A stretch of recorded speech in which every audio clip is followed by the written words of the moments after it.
Good afternoon, everyone. I will start off with call to order. Mr. Fuentes, Here via Zoom. Mr. Eggert, Here. Dr. Chris, Here via Zoom. Ms. Malley, here, and I myself, Lara, am here. For number 2, public comments, I would like to open by stating for the public record that Dr. Chris Cruz Boone and Anthony Fuentes are attending tonight's board meeting via Zoom. Do we have any requests to address the board? No. No? Okay. Thank you. I need a motion to adjourn to closed session. Do I have a motion? I make a motion. Do I have a second? Yes, I'll second. Thank you. All in favor? Aye. Aye. Mr. Fuentes, thumbs up. Okay, we will adjourn to closed session at 5:02 PM.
Okay.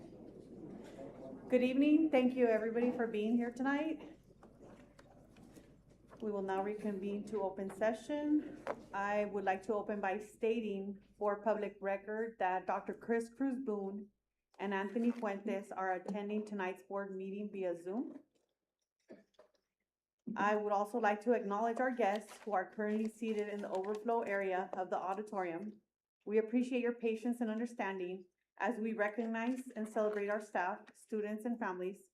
As seats become available in the boardroom, we will be happy to welcome additional guests in. This evening, the pledge to the flag will be led. Mr. Fuentes actually has it. Is he on there?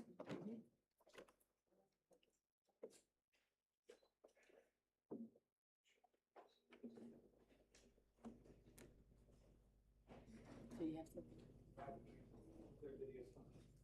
His video's off. You can just tell him again, maybe. Mr. Fuentes? I don't think it is.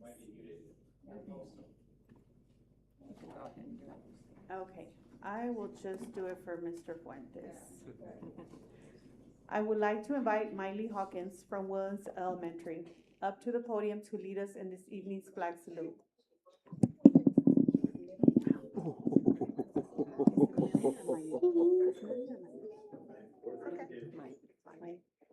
Before Miley starts, I would like to, Mr. Fuentes, are you on?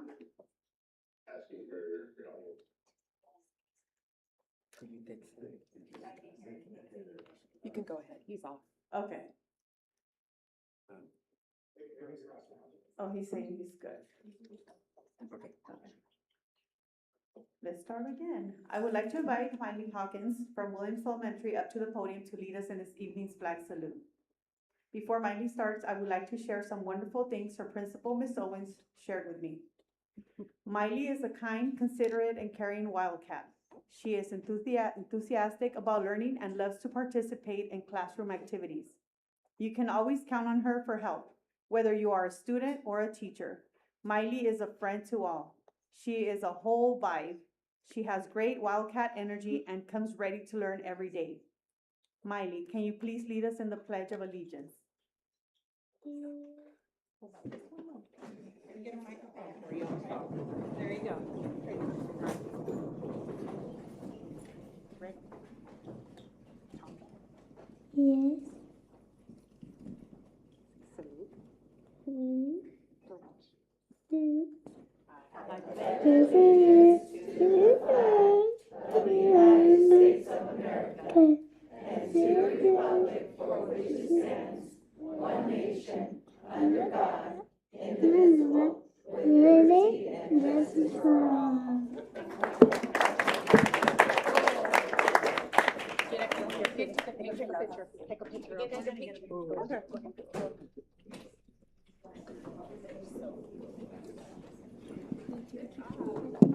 We're gonna have you stand right over here.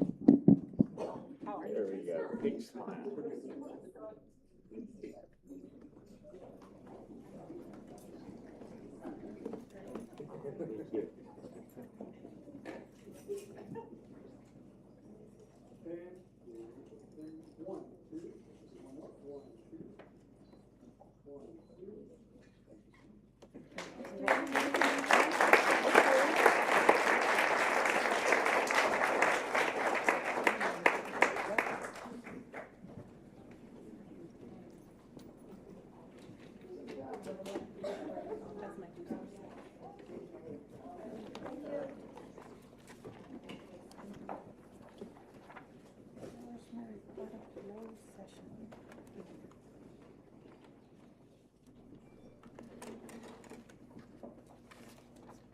I don't have anything on my, there's nothing for the closed session? Or there's nothing to report? Miss Cindy? Yeah, it's right here. It's during the recess. Okay. Cause like everything's a blur. Okay. During its recently concluded closed session, the board voted to approve a settlement agreement resolving a dispute relating to a certificated employee CalSTRS enrollment. The vote was unanimous. And then this part right here, The under. where it says under, yes. Under the terms of the agreement, the district agrees to retroactively elect CalSTRS membership for the employee to an earlier date and to pay to CalSTRS all employer and employee contributions associated with the retroactive election. In exchange, the employee waives and releases the district from any and all legal claims relating to or arising out of their employment with the district, including regarding the CalSTRS matter.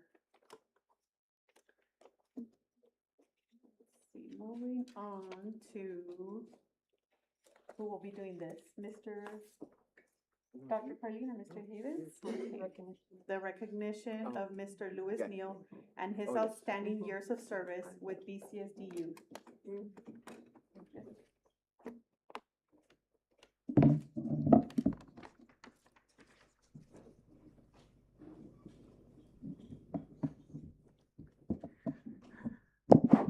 Good evening. Buenas noches. It is, I cannot describe even by saying honor, pleasure, any qualifier will be short to describe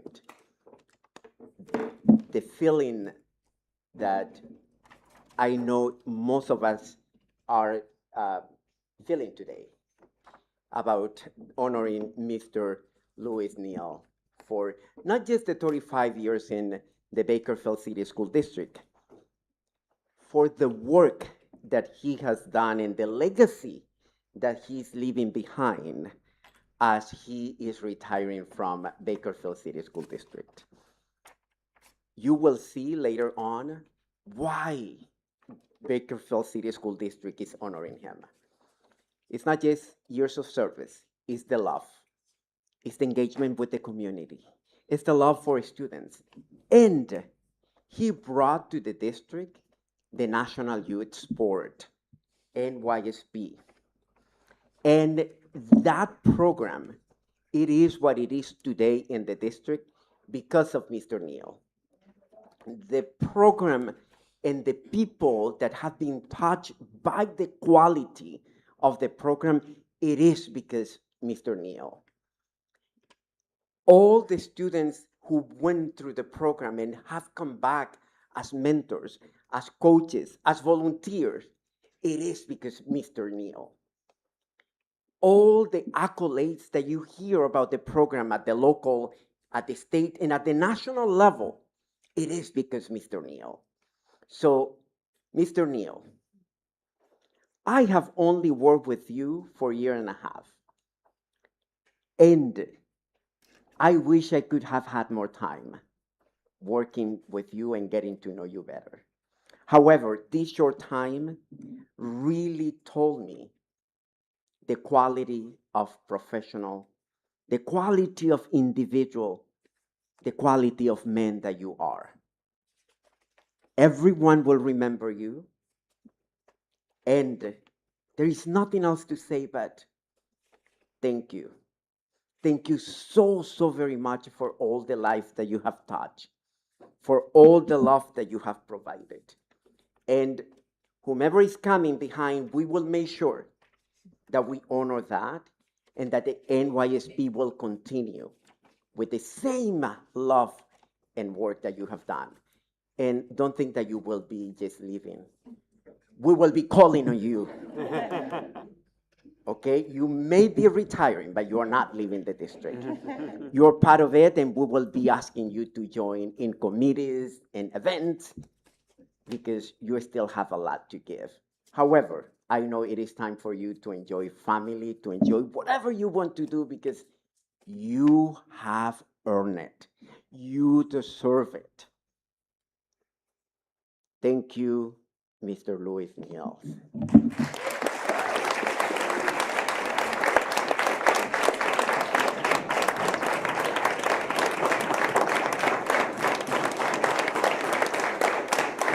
And this is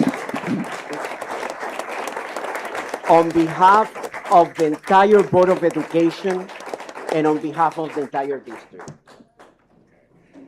Well, I'm feeling it now. Let me just be brief.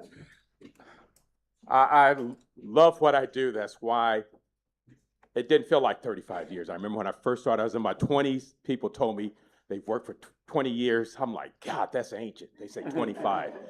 I know what they mean. Here it is, 35 years. I truly love it. This is just what I do. And some people say you do it effortlessly. When you love it, it doesn't seem like work. But I truly believe in our kids. They are the ones who we need to help and to motivate. And let me just say this, I have a remarkable staff. It's the Youth Services Specialist, the YSS. They are there with me. I started in this district, it was a one-man show. I've got a great team. And then also my son is here. My wife got injured, helping her mom, but she's not here. But my son is here, product of BCSD, McKinley and Emerson. So I want to thank you all. Thank you very much. Thank you.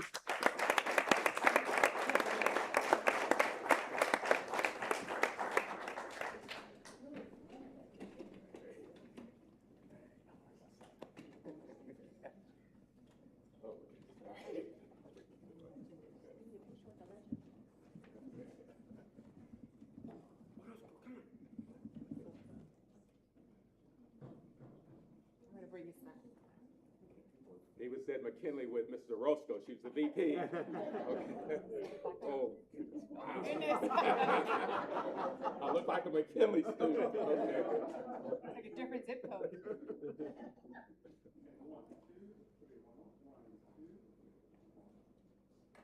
Mr. Mike Havens, can you please join us? Please, we're gonna have another picture.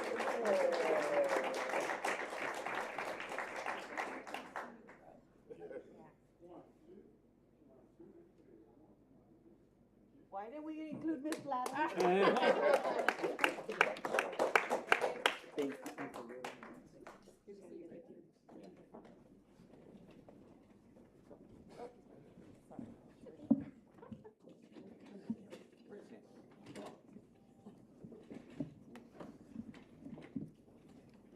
Okay, number 5, Excellence in BCSD Employee Recognition Program, and Mr. Havens will be. All right, good evening, everyone. I'm excited to be able to kick off our Excellence in Education for the 26-27 school year. And so we are excited to honor these employees, and we are starting with the category of caring, and we're starting off with Selma Alvarez, Library Media Assistant from Emerson.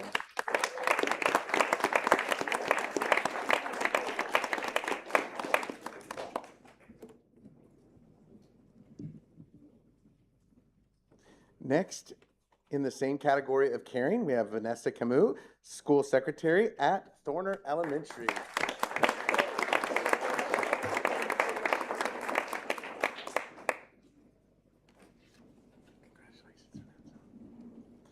Next up, in the category of caring, we have Alfonso Ceja, Executive Director of Multilingual Education Programs.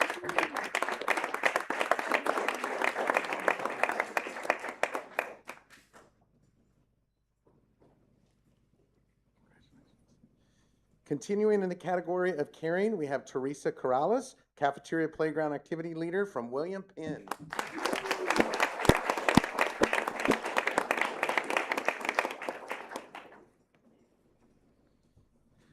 Staying in that same category, next up, we have Sonia De Leon, Behavior Intervention Specialist from Roosevelt.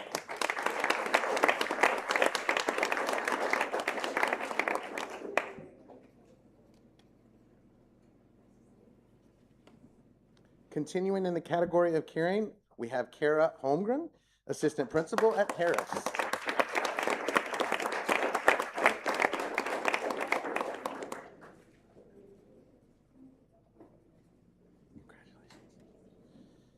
Next up, continuing in the category of caring, Jacqueline Kimball, Elementary Teacher from Williams Elementary.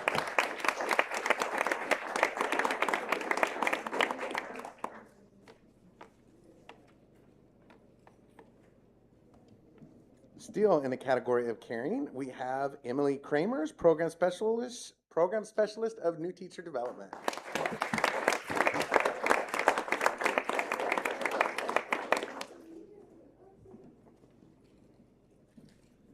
Next up in the category of caring, we have Marlena Ramirez, Office Assistant at Harding.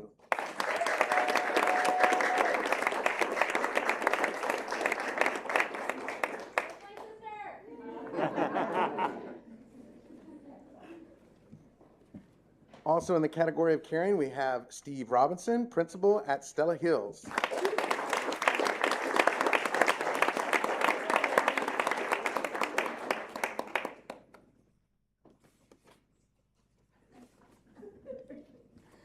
Moving on to the category of collaboration, we have Sarah Abraham, assistant principal at Noble.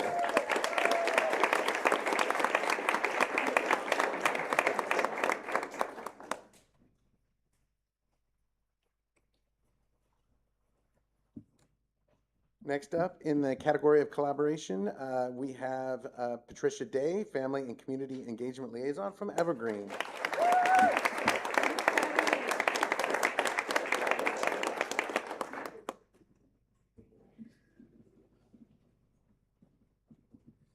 Next up, with collaboration, is Alyssa De La Torre, specially funded program clerk from Holly.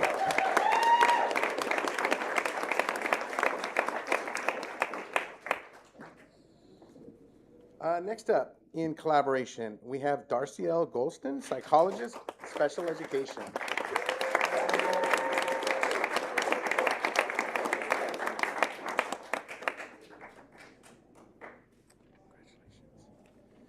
Next up, in collaboration, is Crystal Magana, behavior intervention specialist from Thorner.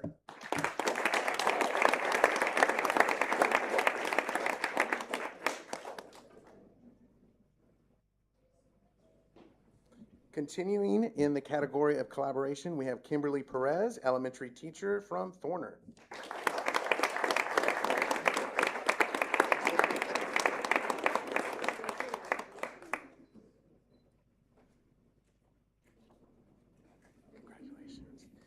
And last but not least, in the category of collaboration, we have Rochelle Rodriguez, elementary teacher from Franklin.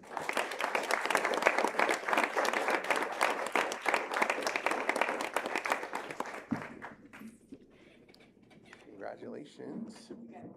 See if you guys can fit in the picture back there.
Is the overflow gonna come in? Yes, let's see.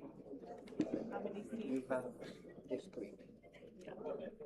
For public comments? No, Right before. It is, right. Okay. Public comments? yeah, Yeah. I think you're down. I'll drink some water.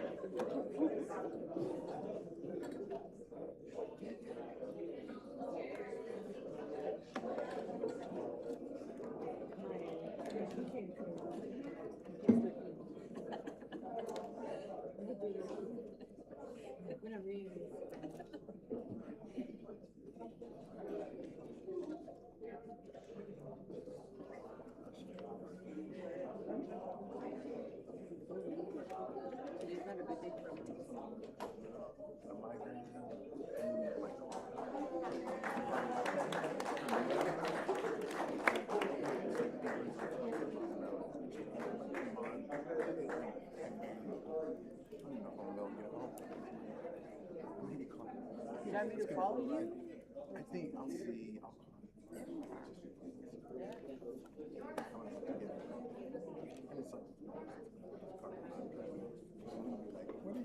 What happened? It was perfect. It was.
Okay.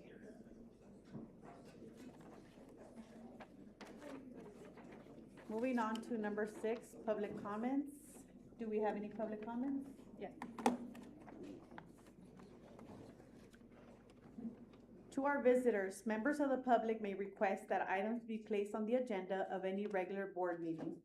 The items must be directly related to school district business. Items placed on the agenda by the public will be for information and discussion so that the board may be advised of the views of the community. Individuals may address the Board of Education by completing the forms provided at the door and submitting it to the administrative assistant prior to the start of the meeting. In order to run an efficient meeting, the board is not able to take questions or comments from the floor. During special meetings, public comment is limited to items on the agenda. A nuestros visitantes, los miembros del público pueden solicitar que se incluyan temas en la agenda de cualquier reunión ordinaria de la Junta de Educación.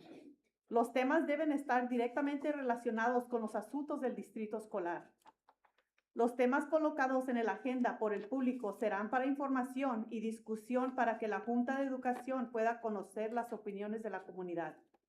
Las personas pueden dirigirse a la Junta de Educación completando los formularios proporcionados en la puerta y entregándolos a la asistente administrativa antes del inicio de la reunión.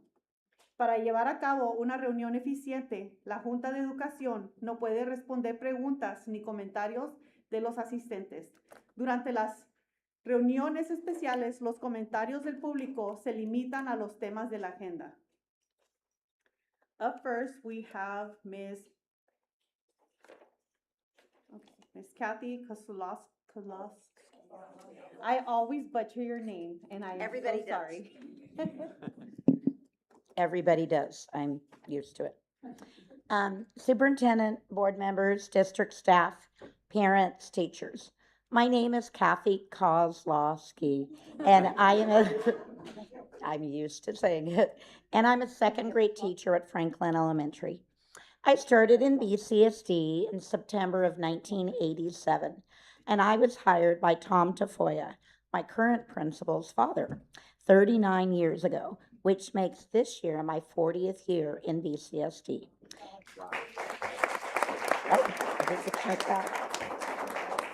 For the past 40 years, I've shown up before my first official day to prepare my classroom for the incoming students. Usually, I work at least 4 days before the official start of the year in my classroom.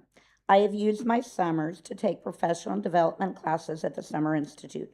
These summer institutes have ranged from 2 to 5 days, and I have attended almost all of them.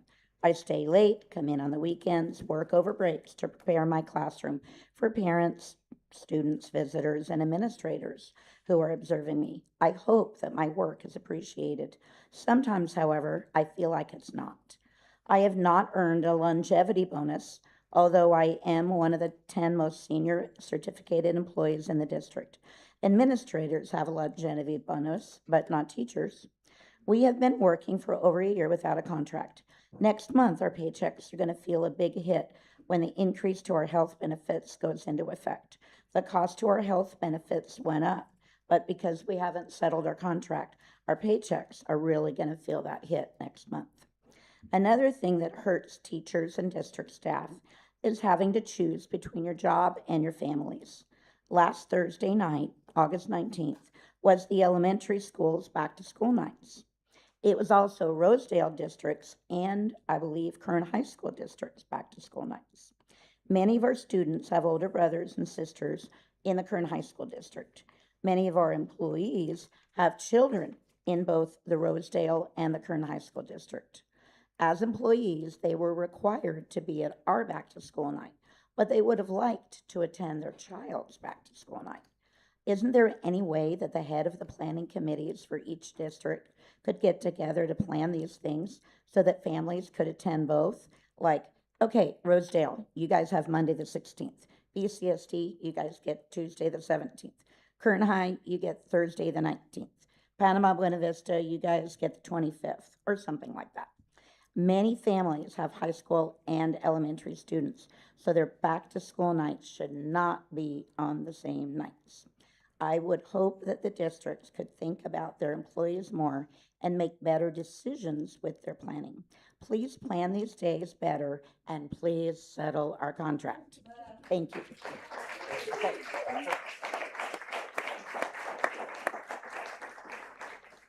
Up next, we have Miss Kayla Ferguson.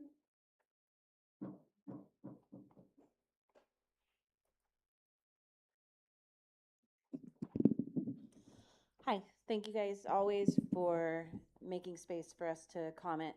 I echo Ms. Kathy's comment. Please settle our contract. I love what I do, and I have no aspirations outside my classroom. I want to teach sixth grade until the day that I can't make it to my classroom physically anymore. And I can promise you, as now a decade in with my own classroom experience, there is no curriculum you can spend money on, no device you can purchase, no subscription that you can subscribe to that can replace what a qualified and veteran educator can do in a classroom for any of our BCSD children. I am pleased asking that we think about how much money we're spending on things that are not classroom instruction. We understand that there are dollars earmarked for certain things. We would love to see everyone understand that more deeply from both sides, what that means. But we're asking for fair pay. We're asking for 3%. We're asking for longevity.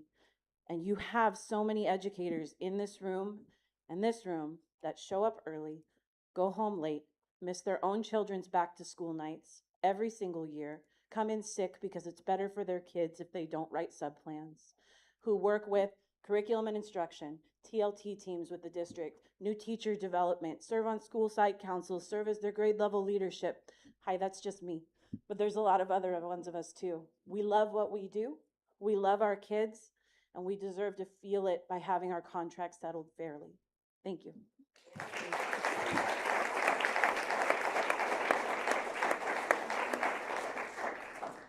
Up next, we have Ms. Barbara McCormick.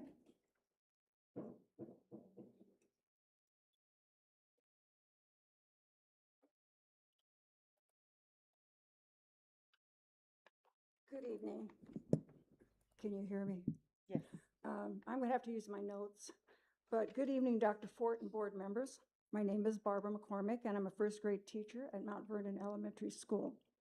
I count it as a privilege to work for Bakersfield City School District. I enjoy working with 5- and 6-year-old students. The work is challenging and rewarding. There's never a dull moment working with these little students. And this is one reason I'm still teaching. I know many others have come before this board to respectfully ask for a reasonable raise. I join with them in asking the board to approve a fair pay increase. 2.5% is not fair. This is the first time in my 19 years with the district that teachers have faced such situations. As you are all aware, inflation has eaten into everyone's pocketbooks. The cost of living in California has dramatically increased to the point where many teachers and their families are financially struggling. I'm sure you know this. However, expecting teachers to accept a 2.5% pay increase isn't sustainable. And it's also very depressing and frustrating that teachers have had to go over 400 days without a contract. This isn't fair. I'll never forget the time my son, who was pursuing a career in firefighting, visited a fire station here in Bakersfield. My son told the men that his mother worked for Bakersfield City School District. Their response was, "She deserves combat pay." I mean, it really scared me when I heard that. And now this is other people's opinions. However, they're aware that we work with many families who are experiencing difficulties in their lives, trauma, homelessness, and poverty. And so being teachers, we love our students, we want the best for our students, and it affects us. It is our mission to help the children attain better futures through education. After a while, this work environment takes a toll on us. We work 6 and 7 days a week, and after hours as well. In fact, when I go to school in the morning, I'm there at 7:30. I'll leave 4:30, 5 o'clock, because I have so much that I want to give to my students. We need to be appreciated for what we do and compensated accordingly. In parting, what kind of a message do you think that you have sent to the teachers of BCSD when we're valued so little? Thank you.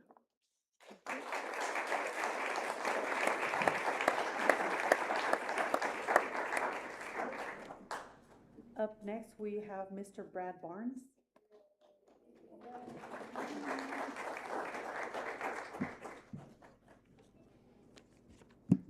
Good evening, trustees, administration. I'm Brad Barnes. I'm a member of Beta's bargaining team. I've spoken with this board many times before. I did join education in 1990 and the district in 1997. So I appreciate the district too. I look forward to coming to work every day. I can't wait to come tomorrow and see my kids. I did speak with the board frequently in those days, but since then adopted the philosophy that if you elect good board members, then they will hire good teachers and good administrators, and then that will make the children come first. But somehow we got stuck. Teachers didn't get taken care of, and so that's why I'm here again. Since the time Beta began negotiating the contract that should have taken effect 421 days ago, it has been Beta members who are the stable force in the district. The teachers have been the backbone of the district. While the superintendent has changed, the assistant superintendent has changed, district level managers have changed, many principals. We've seen 3 bargaining spokespersons sitting across from us at the table. The board and the superintendent didn't drag things out when it came to their own generous compensation increases. But when it comes to teachers, you're stringing us along for 421 days. I wanted to talk what I've experienced as a bargaining team member since our last agreement. We've been working on this for 421 days. This contract should have began July 1st, 2025. We're almost to the end of 2026 now. It's been 1,150 days since the last raise to the salary schedule occurred on July 1st, 2023, or 3 years and 2 months ago. According to the Consumer Price Index, since our last salary schedule increase more than 3 years ago, inflation has risen 9.23%. We all know it's really more than that. The beta increase since then is 4.39. Educators cannot sustain that. We have to keep up with the cost of living at least. Back in 2023, the district's shared Beta's goal of attracting and retaining staff by compressing the salary schedule, except for step 16, which at the time you shared that goal with us, but now it seems you don't share that priority, and it's hard for us to even figure out what the priorities are. At the negotiation table, Beta presents proposals that meet the needs of real people, people who work here every day and serve students, our members who have given us this bargaining mandate. And we bargain in good faith for all of us. We've made compensation requests that fit within the nearly $1 billion BCSD budget, Mr. Barnes? Can and requests that fit within what the law requires teachers to be paid in districts in California. So I hope that on September 9th, we can settle this, raise the morale of our teachers, and move forward. Thank you. Thank you, Mr. Barnes.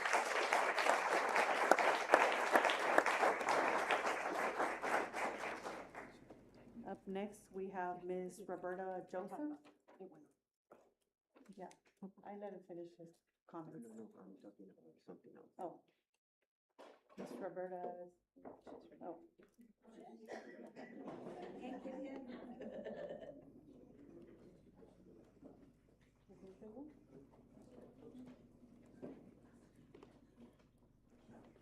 Hi, Hi. Roberta Joseph. How you doing? Good evening, board members and our community. I am Roberta Joseph. I'm a speech pathologist. I'm also a member of this community, and I'm a parent of an autistic child. We currently are in a contract negotiations, and I know you guys are tired of hearing that, but I am coming to talk about this. I want you guys to understand that many of us are at the edge. I personally am struggling with my family, and I had to discontinue a subscription that I used as resources for my families as an assessment team member. And it was really hard for me to cancel that. I've had that subscription for 15 years. And whenever I assessed our kids, I said, here, whenever I could. And I'm not alone. Many of my colleagues are using their own money to buy materials, resources, snacks, and classroom supplies to help our kids that we serve. Just remember that while we're negotiating this contract. Just remember that. And my colleagues as speech pathologists were running caseloads that are high. And when we're going from site to site, that's $100 a week, $200 a week that I wasn't paying 2 years ago. I was not. As a parent, I also am a little concerned about some things that I've been seeing in the news. As an autistic parent, our staff are working in incredulous situations. We're short-staffed, and we also know what's being asked with fewer resources, and yet we continue to show up for our kids. So when I hear suggestions of compromising our children's privacy, I get a little concerned because my son did not have to go through that. He had amazing teachers, he had amazing principals, and I trusted that safety. So I believe and I acknowledge that our children's safety and transparency are part of accountability and respect, but I also feel that our staff need that accountability and respect as well. We have a great deal to deal with, and I'm asking the board and community to recognize this support because I know all of us are, and I truly thank you for your time.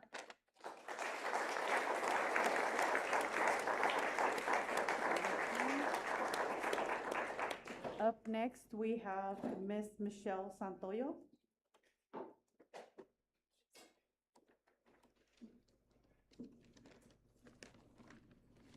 Good evening.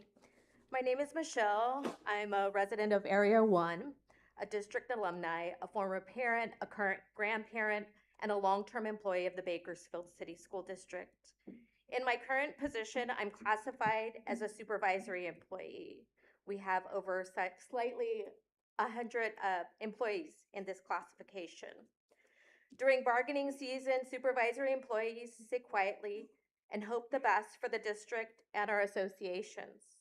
We hope that everyone can reach a fair and peaceful agreement, knowing that at some point we'll meet with the district and typically receive the increase that's negotiated with our classified counterparts. With one significant difference. Unlike other employees, confidential, supervisory, and management employees pay a portion of the cost of their health care benefits. During a recent meeting, we were told that unlike years past, our increase would be 0.5% less than that of our classified counterparts. I want to be very clear. I'm grateful that the district offered us a raise. I remember years when we didn't receive anything at all. Unfortunately, due to the rise in healthcare costs, our increase is being swallowed up. I understand that the district does not control the cost of healthcare plans. I also recognize that the district has worked so hard to provide employees with excellent benefits. In fact, I frequently promote our benefits when recruiting candidates. It's one of the things that has made employment in our district attractive. Historically, the district has found ways to absorb healthcare costs for full-time Beta and CSEA members. With the healthcare costs continuing to rise, I don't know how the district will be able to absorb those costs indefinitely. I recognize that eventually everyone, including represented groups, could find their wages increased, being reduced by the cost of rising healthcare. How can we successfully recruit and retain confidential, supervisory, and management employees who play a critical role in keeping our district running if accepting a higher level position can result in a financial loss?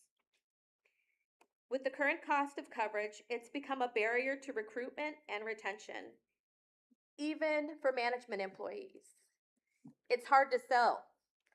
How is it reasonable for anyone to accept a promotion when we tell them accepting that promotion would result in making less money?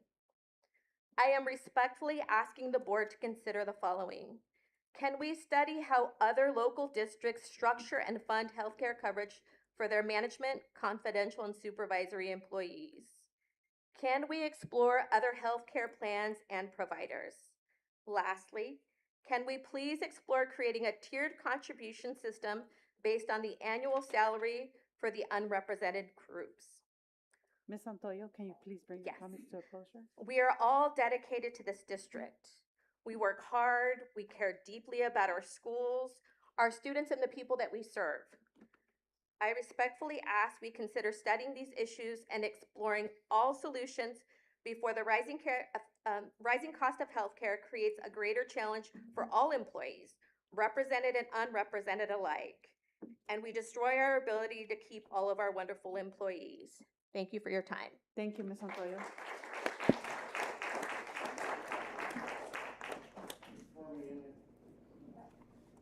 Up next, we have Ms. Ashley Hopwood.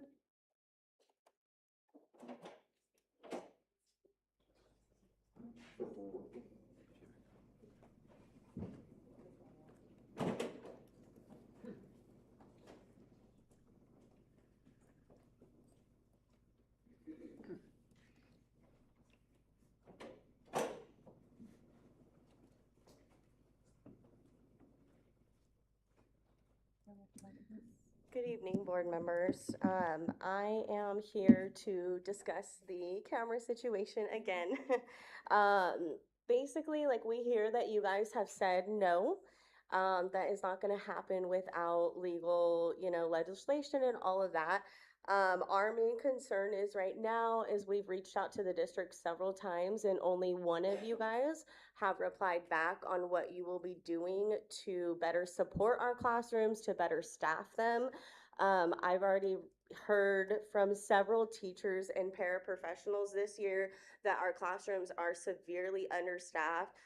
Teachers are leaving and we're putting CPALs in classrooms under emergency certifications, like, what is going on with that? What are you guys doing to keep our children safe, and what is the process that you guys are, going to take? We're asking you guys to publicly let parents and families know what will be happening, what precautions you guys will be taking. Again, this has nothing to do with teachers. We stand with them. We think that they do deserve better pay. They deserve better, staffed classrooms. If our classrooms are severely understaffed, how are they supposed to protect our children or protect themselves? With 10, 12 students in there with severe needs, how are they supposed to do their jobs properly if you guys are not giving them the items that they need to do that? So we want the board to publicly comment and reply back to families and let us know what you guys are willing to do for our teachers and our families. Thank you. Thank you, Ms. Hopwood.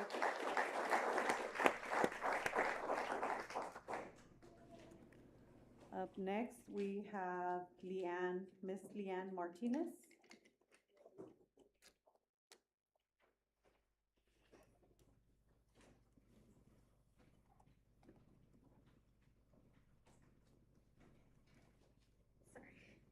Good evening, board members and superintendent.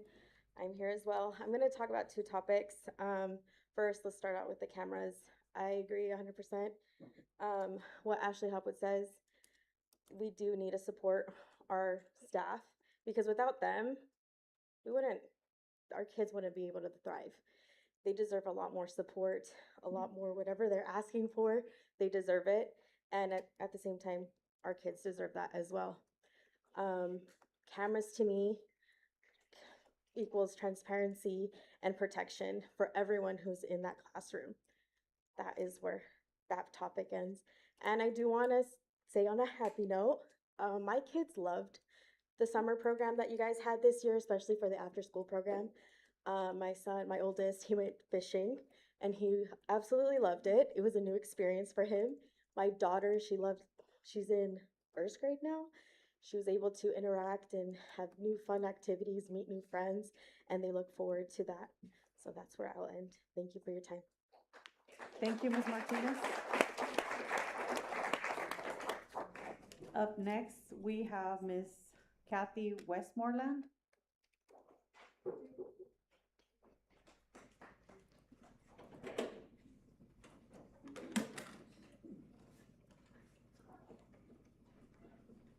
All right. Hello. My name's Katie Westmoreland. I teach 6th grade at Nichols Elementary. My classroom was utilized over the summer for summer program, and I was admittedly worried about how I was going to find my classroom when I returned after the summer session. Fortunately, I had a great teacher. I'd never met him before, but he communicated with me. He told me that my room and my stuff would be respected, and he even sent me a video at the end of summer session of my clean and organized classroom. It felt amazing. I lost my place because however, when I returned to campus in August, it was to find my room in absolute shambles. Unbeknownst to me, my classroom was getting new carpet. And I was not able to prepare for the transition. So I returned to find my personal, substantial library stacked haphazardly on any available surface, dumped into trash cans, 3 bookshelves broken, and all the furniture in disarray. Had it not been for my fellow 6th grade team, I would not have been able to get my classroom ready for the school year. And as is the first impression that many parents and students saw of me and my classroom during onboarding was not a prepared professional educator, but rather a disorganized room with a teacher trying to make sense of how to fit materials on shelves that no longer existed, or playing the role of IT as I had to disentangle every cable and reset up my computer. Communication would have been welcome because preemptive action could have saved material, money, time, and face. But communication seems to be an issue I'm running into with more than just room arrangement and material management. I called the district in order to get assistance with setting up my FSA account and was told that I needed to go online and complete it through the Hartford website. At the time that I wrote this, I had been unsuccessful in setting that up. However, since then, I was able, through several iterations of forgotten password changes, verification codes, and several gray hairs, to finish my open enrollment.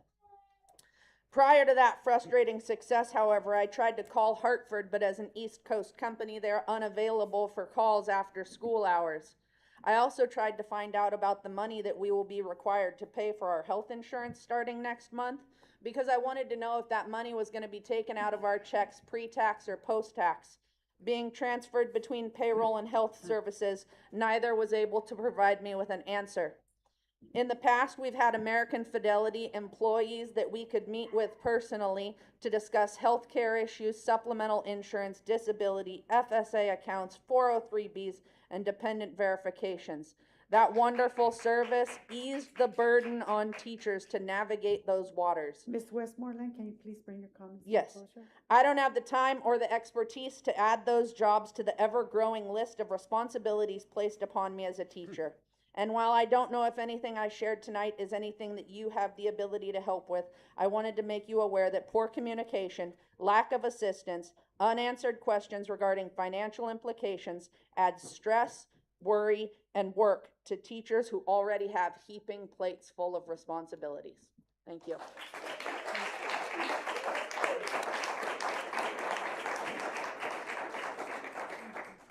Up next, we have Miss Cynthia Valdez.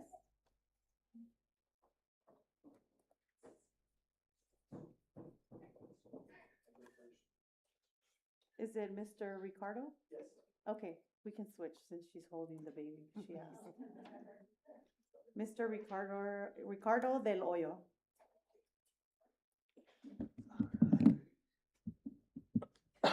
Good afternoon, Superintendent and school board members. Buenas tardes. My name is Ricardo Del Hoyo, proud Frank West Warrior, Sequoia Middle School Giant, and South High Rebel. I'd like to start my remarks with one of my fondest memories growing up. I remember waking up late and missing the bus more times than not. Interned, I walked to school, rode my bike to school. One of the things I wished in those occasions was that there was more trees and tree canopy shade on my way to school. This is still the case for neighborhoods in Southeast Bakersfield. Ward 1 for the city of Bakersfield has less than 1% of tree canopy shade. In addition, Kern County ranks as #1 for round year particle pollution. All that to say is that there's a simple solution, and that's planting trees on school corridors. That is planting trees at school bus stops. That is planting more green urban plants all over Southeast Bakersfield. And so the reason I'm here is to formally invite Bakersfield City School District to collaborate with some stakeholders, with Councilman Eric Arias in Southeast Bakersfield. He held a community meeting on August 3rd where those issues came up about school corridors and lack of trees. And so I took it upon myself to write an initiative called the Golden Oro Tree Initiative, in collaboration with Eddie Lane at the Sierra Club, community members like Keep Bakersfield Beautiful, Leadership Council, Greenfield Walking Group. These are all community groups that are invested in the community, want a generation that can have students feel safe walking to school, have tree canopy shade, and we want to create a culture where kids and adults admire trees, and we understand that it takes a lot of work, and there's water issues, and there's all kinds of vandalism concerns. But I think if we work together, we can create some really good solutions. I'm going to leave a copy of my Golden Tree Initiative with your clerk, and I'd love to have a meeting with one of the board members or the superintendent to have this discussion and come up with some ideas and solutions. Thank you.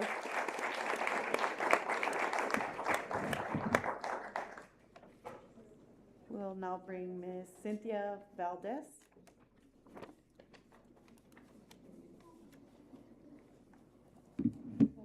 Hello, I'm Cynthia Valdez, and I'm here with Ricardo. We're asking for Bakersfield City School District support and collaboration for the Golden Oro Tree Project. So I'm an educator at an Eastside school, and every day I see the dire need for trees in our area, especially at in Ward 1, so that's like the ward that we're covering with Councilmember Eric Arias. So I work at the Loro High School, and that's located, I don't know if you guys know, but it's located at the corner of Panama Lane and Cottonwood. There's nothing but fields. And so our kids are walking home, or walking to and from school in the hot, hot sun.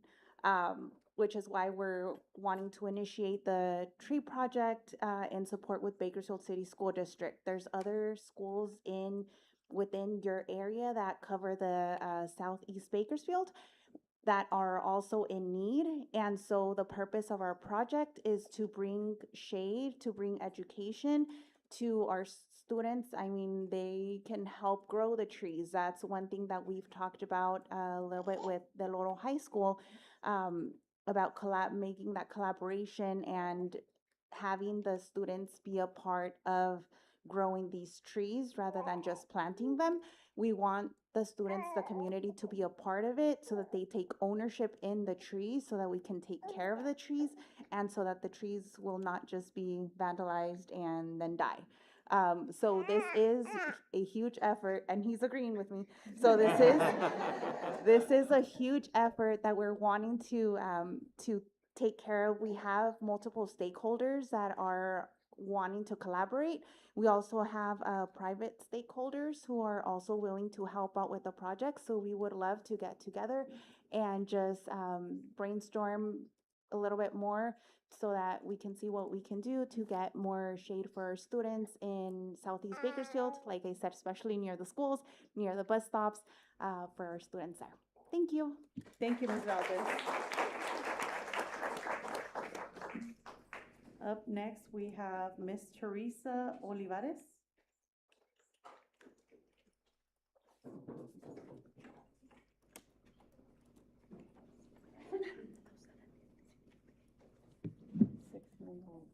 Buenas noches. Good evening. Me llamo Teresa Olivares. My name is Teresa Olivares. Gracias por darme oportunidad de venir. Thank you for giving me the opportunity to come. Salí de trabajar, pero vengo a pedirles de favor I came out of work, but I come to implore you que es necesario poner las cámaras para nuestros hijos. that it's necessary to install cameras for our children. Mi niño es autista. My child is autistic. Hace como 4 años le hicieron bullying en la escuela 4 years ago, he was bullied at school, y su vida cambió al 100%. and his life changed 100%. Lo he estado llevando a los doctores I've been taking him to the doctors. y no lo han podido ayudar. Está tomando medicamento para dormir They have not been able to help him. He's taking medication to be able to sleep por el bullying. because of the bullying. Y yo ya me moví a los oficiales para ver si iban a las escuelas, I've already moved to the officials to see if they can go to the schools para ver si daban clases para el bullying.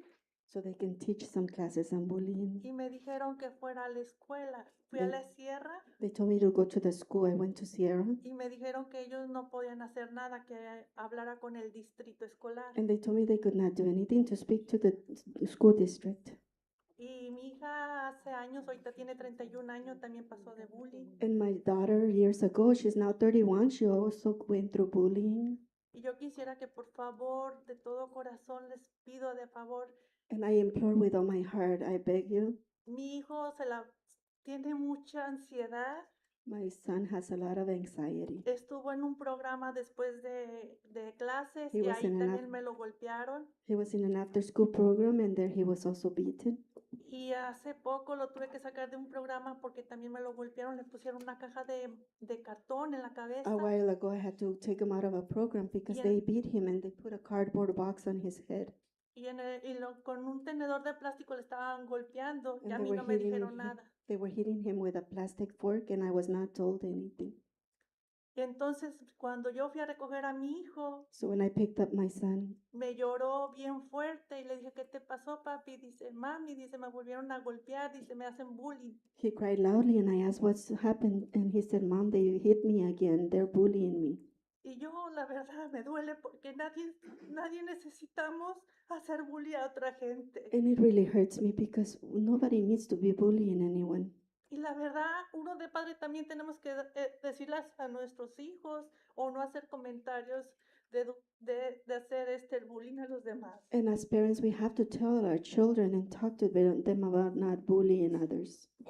Y ahora mi hijo cuando nos vamos a dormir dice, mami, fíjate a ver si está cerrada la puerta, no puede dormir con luces apagadas. Now my son, when it's time to go to sleep, he says, Mom, check the door. Make sure it's not open and can't have the lights turned off. Gracias. Thank you. Gracias, señora Olivares.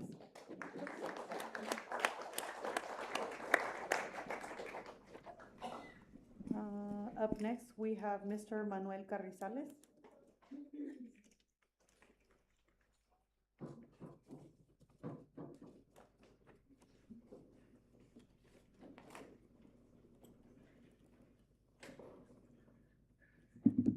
Good evening, Board Superintendent.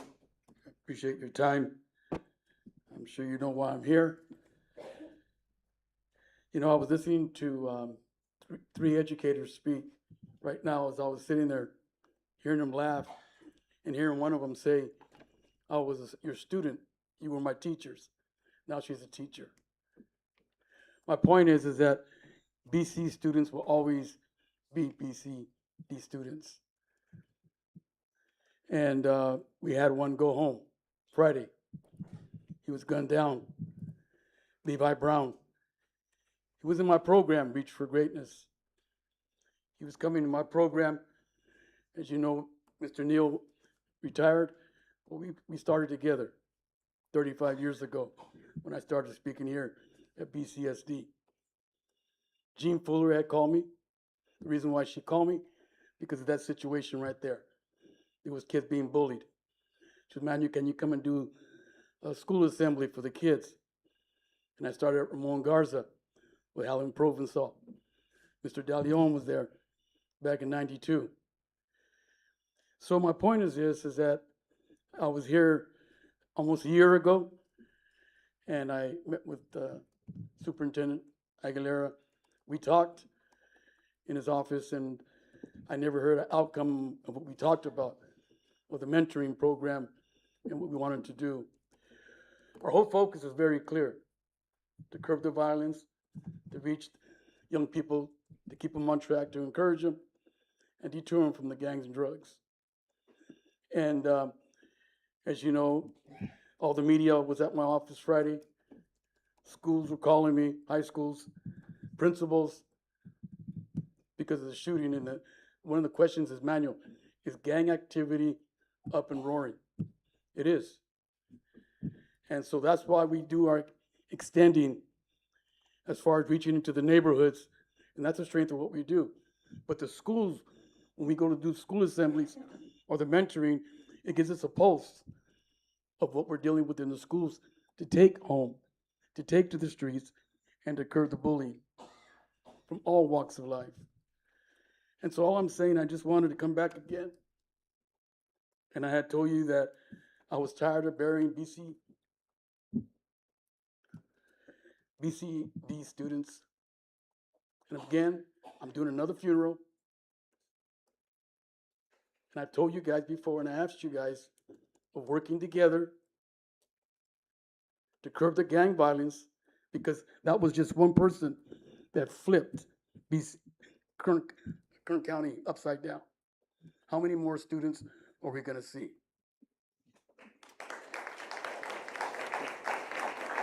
Thank you, Mr. Carrizales. Up next, we have Mr. Donnie Williams.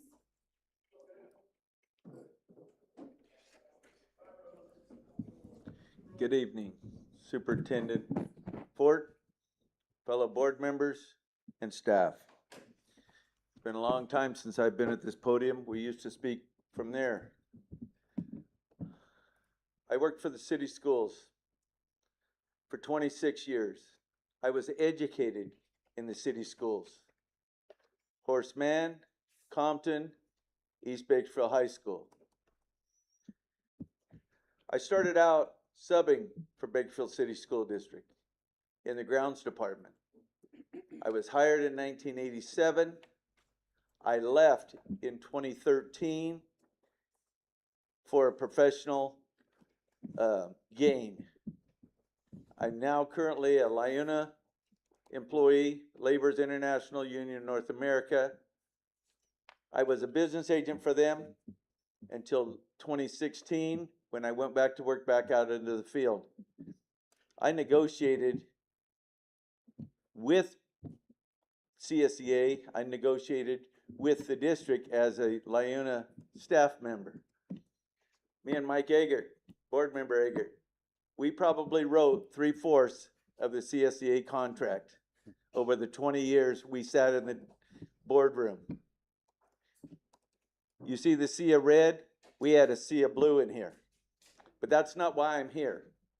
I'm here because BCSD was and still is my home. I'm coming to the close of my career, and it's about ready for me to retire, but I didn't get to finish what I started. I applied 2 years ago for my current position, or my past position, maintenance, grounds maintenance worker. I applied in 25, had 5 former administrators that I've worked with give me stellar recommendations. Never once did I get called for an interview. So obviously, I got screened out. Well, let's fast forward. This last summer, position came open again. I'm standing before you, and I will tell you, there were interviews yesterday, and I was not one of them. Okay? You've done a tremendous job. I want to commend this board overhauling the HR department. Yes, that was a problem of the past, but let's not make that a problem of the future. I've tried to contact Assistant Superintendent Havens and have a conversation prior to tonight. I got a call back from his administrative staff saying that my application was complete and hopefully it was moved forward.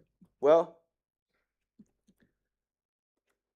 I will tell you, board members and Superintendent Fort, you're doing a great job here, but I think you need to go out to MOT. That's a problem. Thank you, Mr. Williams, for your comments. Can I just have a few more minutes? Sure. Okay. I have an envelope here for the Superintendent Fort. I live on Christmas Tree Lane. My address, my phone number, my email's here, Mr. Fort, or Superintendent Fort. I walk my dog when I'm off work because as a construction labor, you work early, sometimes you're off. I observe for the past year a BCSD truck being driven Christmas Tree Lane, Columbus. That is not, there's no school up there. You'll be surprised when you open that envelope, because the BCSD employees start at 6 in the morning, 6:30, that vehicle parks there. In the afternoon, I travel. That vehicle travels up there. So all I'm telling you is somebody's not doing their job and somebody's not abiding by their contract. But you know what? I was told that individual has the job that I applied for last year, got the job last year, and still to this day is a probationary employee and has the job that I am currently applying for. Thank you very much. Have a good evening. It's great to see you guys.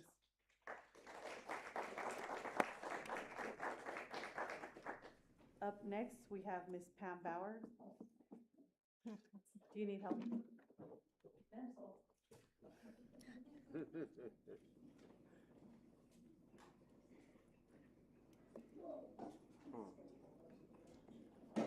Can we just give her a microphone? Yeah, you know what? Miss We Pamba, can- we we can can just give give you you the a microphone microphone. and you can speak We from can bring you there. the microphone.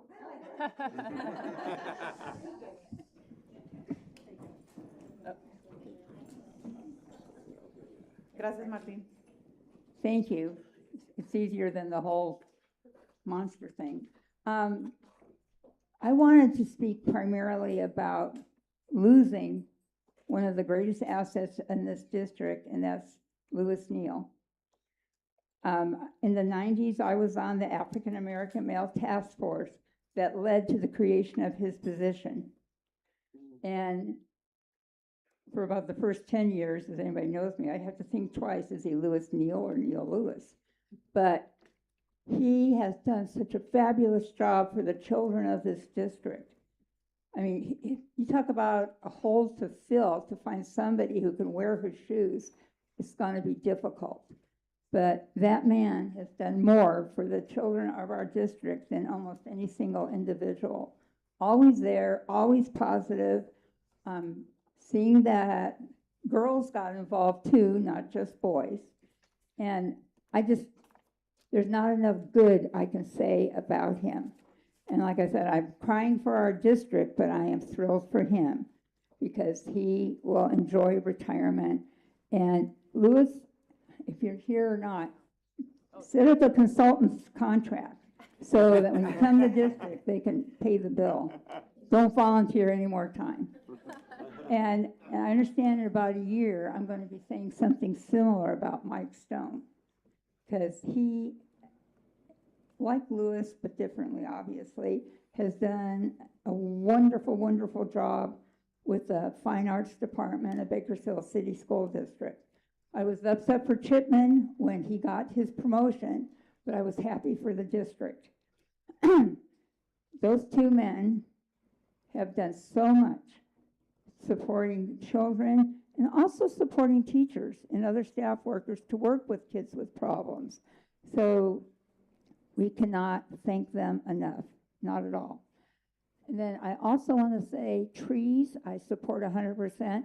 I cannot tell you how many years I begged to get trees on the playground up at Nichols because we had none and no shade on the upper grade side of the playground.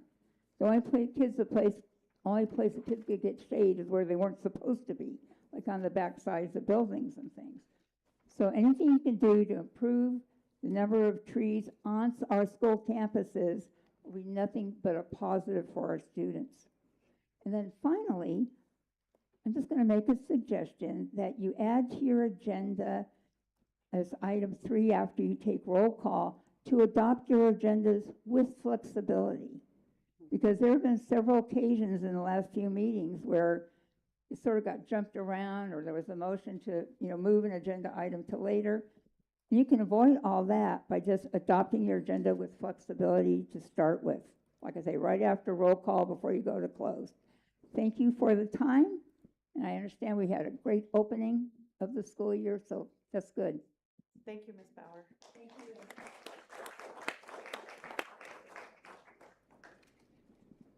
Moving on to number 7, it is recommended that the minutes of the regular meeting on Tuesday, August 4, 2026 be approved. Do I have a motion? Motion. Do I have a second? Second. I'll do roll call vote. Mr. Fuentes? Yes. Dr. Chris? Yes. Mr. Eggert? Yes. Ms. Malley? And I myself, Laura, am a yes. Letter D, reports of district organizations. Laborers International Union of North America, LIUNA, Local 777, Bob Boyd, President. Is he present? He's going back. Oh, no. I think No? Okay. Up next, we have Bakersfield Elementary Teachers Association, Beta, Mr. Steve Comstock.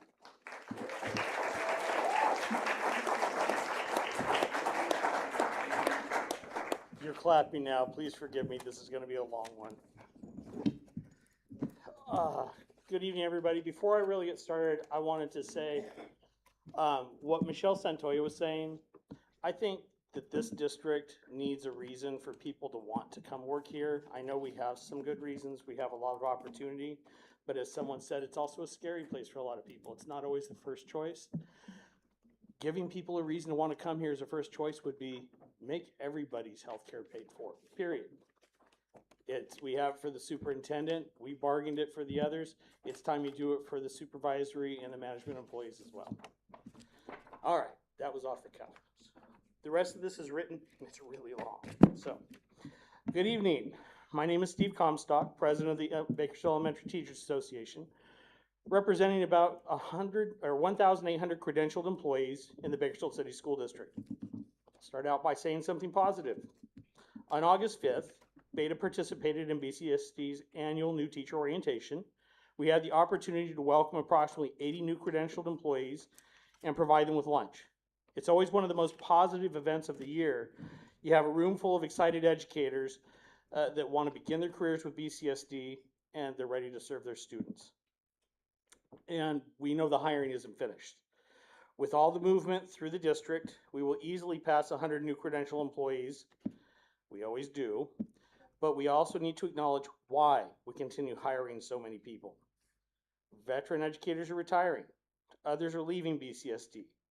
Classroom teachers are moving into specialist and administrative positions. And some new employees are quickly deciding that BCSD is simply not what they thought it would be. This is not a symptom of declining enrollment. This is a symptom of a district that has failed to stop the hemorrhaging of experienced employees. And replacing experienced educators year after year is not a staffing strategy. Retention matters. Experience matters. And our employees need to know that BCSD values them enough to fight to keep them. Tonight, the board will also consider board policy 500.59, maintaining appropriate adult-student interactions for its second reading. When Beta first received this proposed policy, it looked very different. There were vague terms, sections that could easily be misinterpreted, and language that duplicated existing board policy. I raised those concerns. Dr. Fullenwider and Director Chacon Mellon sat down with me, and we went through that policy line by line. We modified language, we moved sections, we eliminated unnecessary language. We clarified expectations. And tonight, I think you have a much better policy because of that collaboration. I sincerely appreciate Dr. Fullenwider and Director Chacon Mellon for listening and working with Beta. That's what partnership looks like. And frankly, BCSD needs a lot more of it. Which brings me to bargaining. Today marks date 421, as Brad noted. 421 days that Beta members have worked without a ratified successor agreement. It's the longest our educators have gone without a ratified agreement in at least 20 years. And if you talk to a lot of our longtime members like Kathy, they can't tell you a time that it's ever taken this long. And that matters. Because the same time employees are watching unprecedented turnover among district administrators, principals, assistant principals, teachers, and classified employees, they're also watching their own contract remain unsettled. People are looking for stability. People are looking for respect. And increasingly, people are looking for a safe landing spot somewhere else. BCSD cannot keep saying it values employees while watching experienced employees walk out the door. What makes this even more frustrating is just how close BCSD and Beta are. Let's talk about the salary piece. BCSD is offering 2.5%. BC has attached compensation to Sorry. For an employee on column 6, step 20, that's approximately $2,950 annually. Beta has reduced our proposal to 3%. That's approximately $3,540 for that same employee. We're literally arguing over 1/2 of 1%. And neither amount comes close to recovering what employees have lost to the rising cost of living over the last several years. But there's another comparison I think our members want to hear. The board recently voted to increase its own compensation to approximately $3,000 per month. While the approximate annual increase to an average Beta educator under Beta's proposal will only net them $2,222 for the entire year. Think about that. Your monthly board compensation increase is greater than the annual raise you are offering the average educator who works every day in the district. Beta's 3% proposal would bring the average increase to approximately $2,667, still less. So when our members hear words like equity, when they hear Team BCSD, they're understandably asking, does that include us? Then there is BCSD's so-called one-time payment, the off-schedule money. BCSD has offered a one-time payment before. Beta generally doesn't seek them out because they don't increase salary schedules. They don't build future earnings in the way that salary increases do. And employees receive considerably less because of the high withholding. But this time the proposal is different. BCSD has attached compensation to professional development involving SEL modules and placed them inside the bargaining package. Why? BCSD doesn't bargain every professional development opportunity it offers employees. BCSD didn't bargain the PD offer during the Summer Institute. BCSD did not bargain the PD opportunities advertised in the tabs on August 6th, August 13th, or August 20th. Historically, BCSD determines the training, establishes the requirements and the rate of pay, and offers it to employees. But suddenly, these SEL modules have been placed in the bargaining package so they can be counted as part of BCSD's compensation offer. Beta's saying no, they have no place in bargaining. If BCSD believes the SEL modules have value, if BCSD believes that they will help educators better serve students, then offer the training, pay the employees for completing it, put it in the tab with all the other professional development. But stop using it, the professional development money, to inflate a bargaining proposal. Quit playing games with compensation and put the money where it belongs on the salary schedule. And then we come to step 16. This should not be complicated. Several years ago, Beta and BCSD compressed the teacher salary schedule from 25 steps to 20. At that time, there were a few steps that provided no salary increase. More were eventually filled in. BCSD said we couldn't do them all at once. It was going to be too expensive. So we would complete the salary schedule later. Beta worked with BCSD. Beta's been patient. We completed gaps piece by piece. Step 16 is the last one. This is it, one remaining step. BCSD has made a commitment that this salary schedule would eventually be completed. Yet throughout this entire round of bargaining, 421 days, BCSD has not made a single proposal that includes step 16. Not one. It's time for BCSD to honor its word. Finish the salary schedule. And finally, longevity. Longevity pay is not some radical idea. BCSD already recognizes longevity for its administrators. BCSD recognizes longevity for its classified employees. Beta is simply asking BCSD to recognize the educators who have dedicated decades of their careers to this district. These are the people that built BCSD. They train the new teachers. They serve generations of Bakersfield families. They have stayed through numerous leadership changes, curriculum changes, pandemics, staffing shortages, and every new initiative that's come through the door.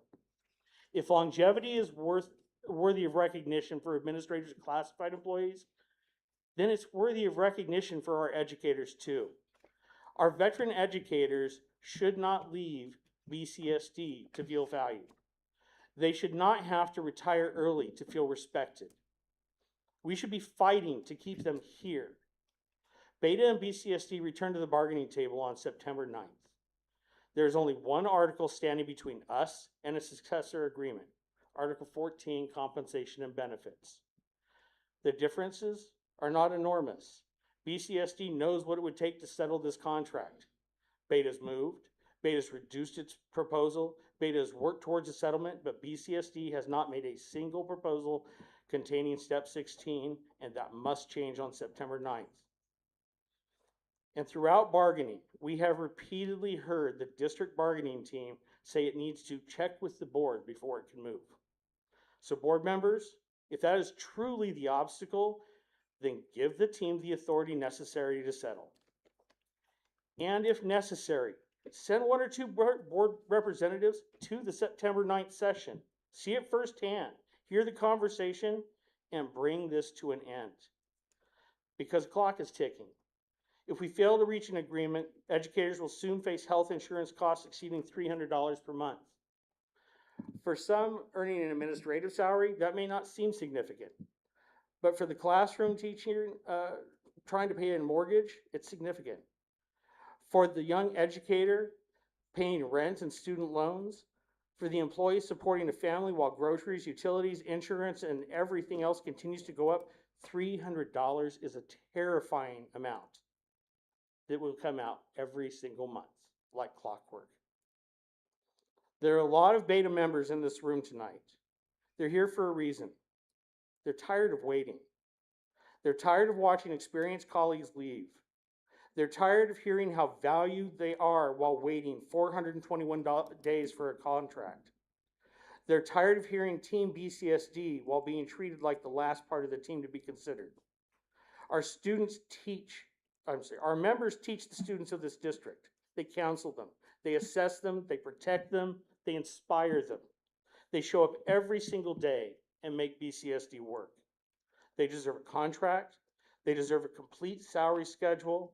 They deserve recognition for their years of service, and they deserve to be treated as a priority, not as an expense to be minimized. So on September 9th, come to the table ready to finish this. Honor your commitments. Honor your veteran educators. Honor the people sitting in the room tonight and at home preparing lessons for tomorrow. Stop playing games. Finish step 16. Settle the contract and start showing all the employees of this district when BCSD says Team BCSD, it actually means all of us. Thank you.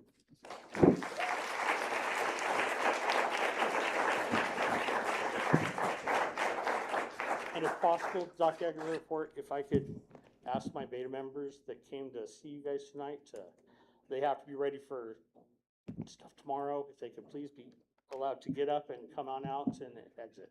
Yes, Mr. Comstock. Thank you so much. You're welcome. I'm sorry. I should have asked you. The board president, I apologize. From president to president, yes, sir. Much appreciated.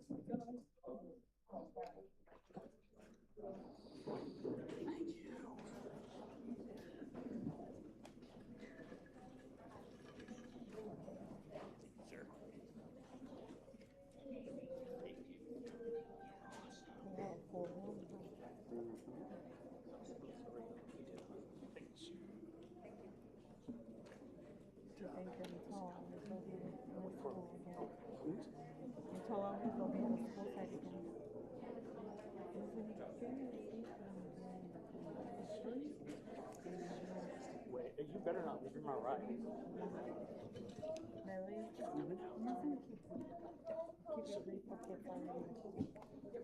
Thank you, Mintier, for coming.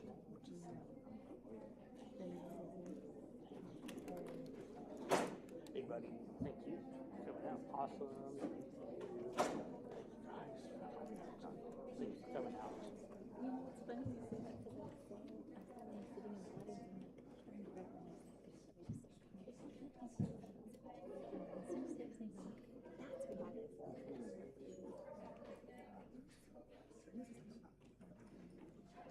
You'll stay with us? Thank you. Okay, I will now like to invite the California School Employees Association, CSEA Chapter 48, Ms. Dinah May Jimenez, the president. Thank you and good evening, Superintendent and members of the board. I would like to provide some positive updates tonight at tonight's meeting.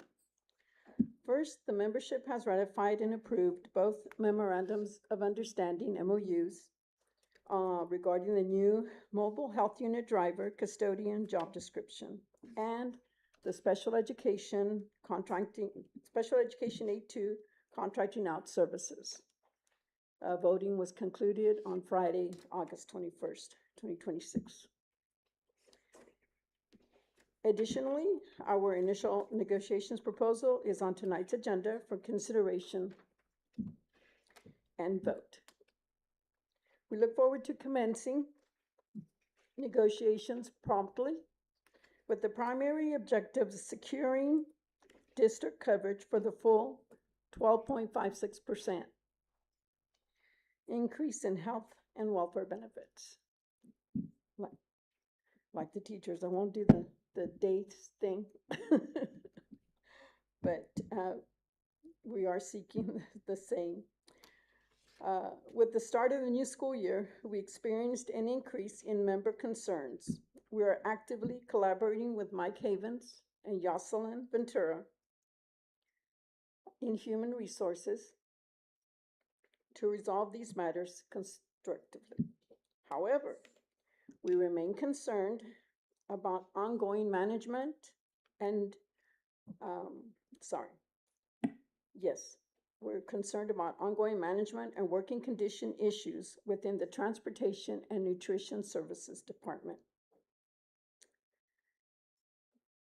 These issues have persisted for over 2 years. We hope to see measurable progress toward resolving these matters in the near future. Finally, I would like to say I attended the 100th annual CSEA conference in July. Celebrating a century of history underscores the significant advancements achieved by our early members, which enables us to effectively negotiate working conditions, benefits, and salaries. CSEA remains committed to its long-term presence and mission. We are here, and we are here to stay. I do agree with the teacher that brought up the fact about American Fidelity. We do need to bring them back. They have better customer service skills, face-to-face, and they will answer the phone when you call them. They have better benefits. So I do believe that we do need to bring them back. I strongly support that. Also, there's a birthday this August, and it's Dr. Aguilera Fort. His birthday was on August 20th, and I would like to if we could all sing happy birthday. And when it says to use, we'll put in superintendent. So we'll start. 1, 2, 3. Happy birthday to you. Happy birthday to you. Happy birthday, dear superintendent. Happy birthday to you.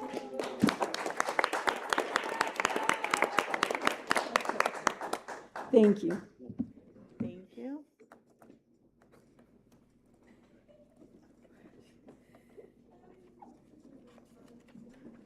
He's thinking about the cake. He's like, I'm never gonna have a birthday again. Okay, moving on to board member comments. We have Mr. Fuentes first. Thank you, Laura. Good evening, everybody. I wanted to say thank you to everybody who provided public comments tonight. We appreciate your time. I'll just keep it very short. I'll have a little public service announcement. COVID is still there, so everybody be sure you got your vaccine. Unlike I was able to do, it just slipped my mind, and here I am on Zoom. So I apologize for that, everybody.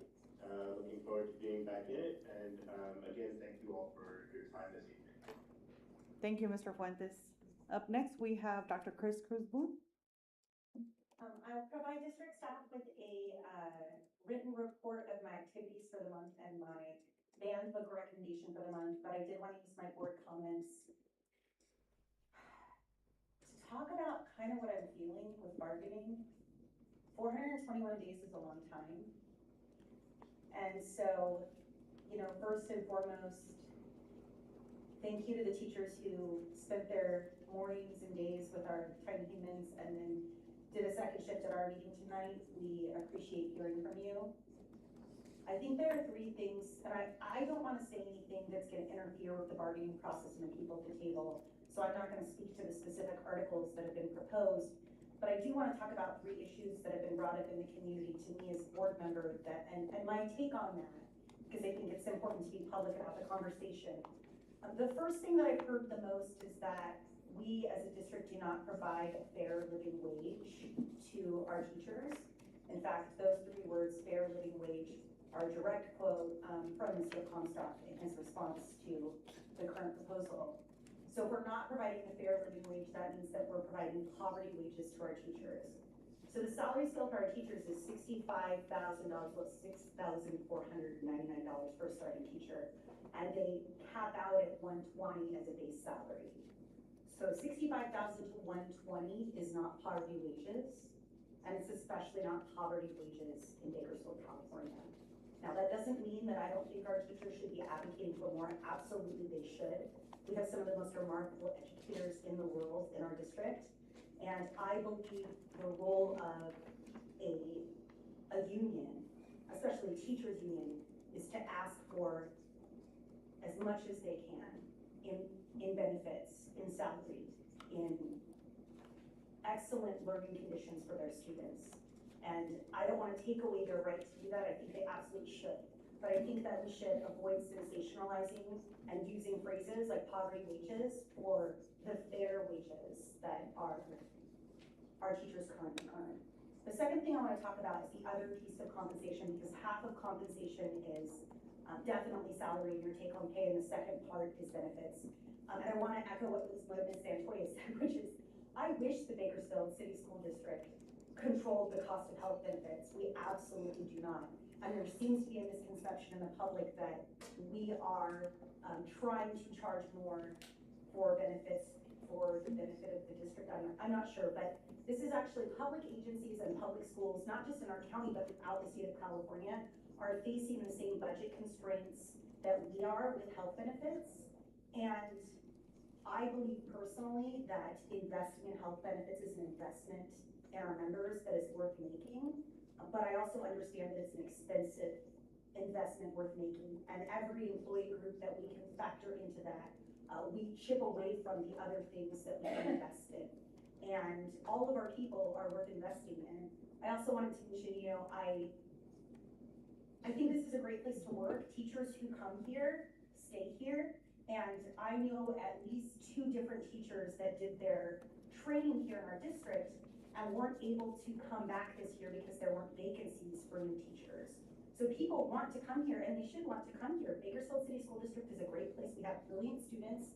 We have a beautiful community. And part of what makes our district special is the culture that's created by excellent educators that, they were talking about today in campus. And we come in early, we stay extra. Like, I think every single thing they said is true probably about all 1,745 beta members, because I've only ever encountered wonderful educators engaging with our students. But teachers don't do it alone. And we have wonderful maintenance staff. We have great bus drivers. We have great bus monitors. We have great nutritional staff. We have a lot of people that contribute to making our district great. Mr. Higgins, if you wouldn't mind, could I ask you a question?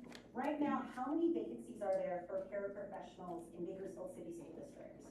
So currently, as of today, we have 78 vacancies for paraprofessionals. And do we have any vacancies for instruction teachers, for full-time educators in our district? So currently, as of today, we only have 3 openings for teachers, but they would be considered more specialized teaching positions. For example, one of them is a dual immersion, and the other 2 are at our middle schools, which typically require a single subject, which are harder to find. But in terms of a general ed, multiple subjects, we don't have any. So we have 3 total. And thank you for that. And I asked that because the entire summer we heard from our classified employees and how their wages and their health benefits were making it difficult for them to work in the district.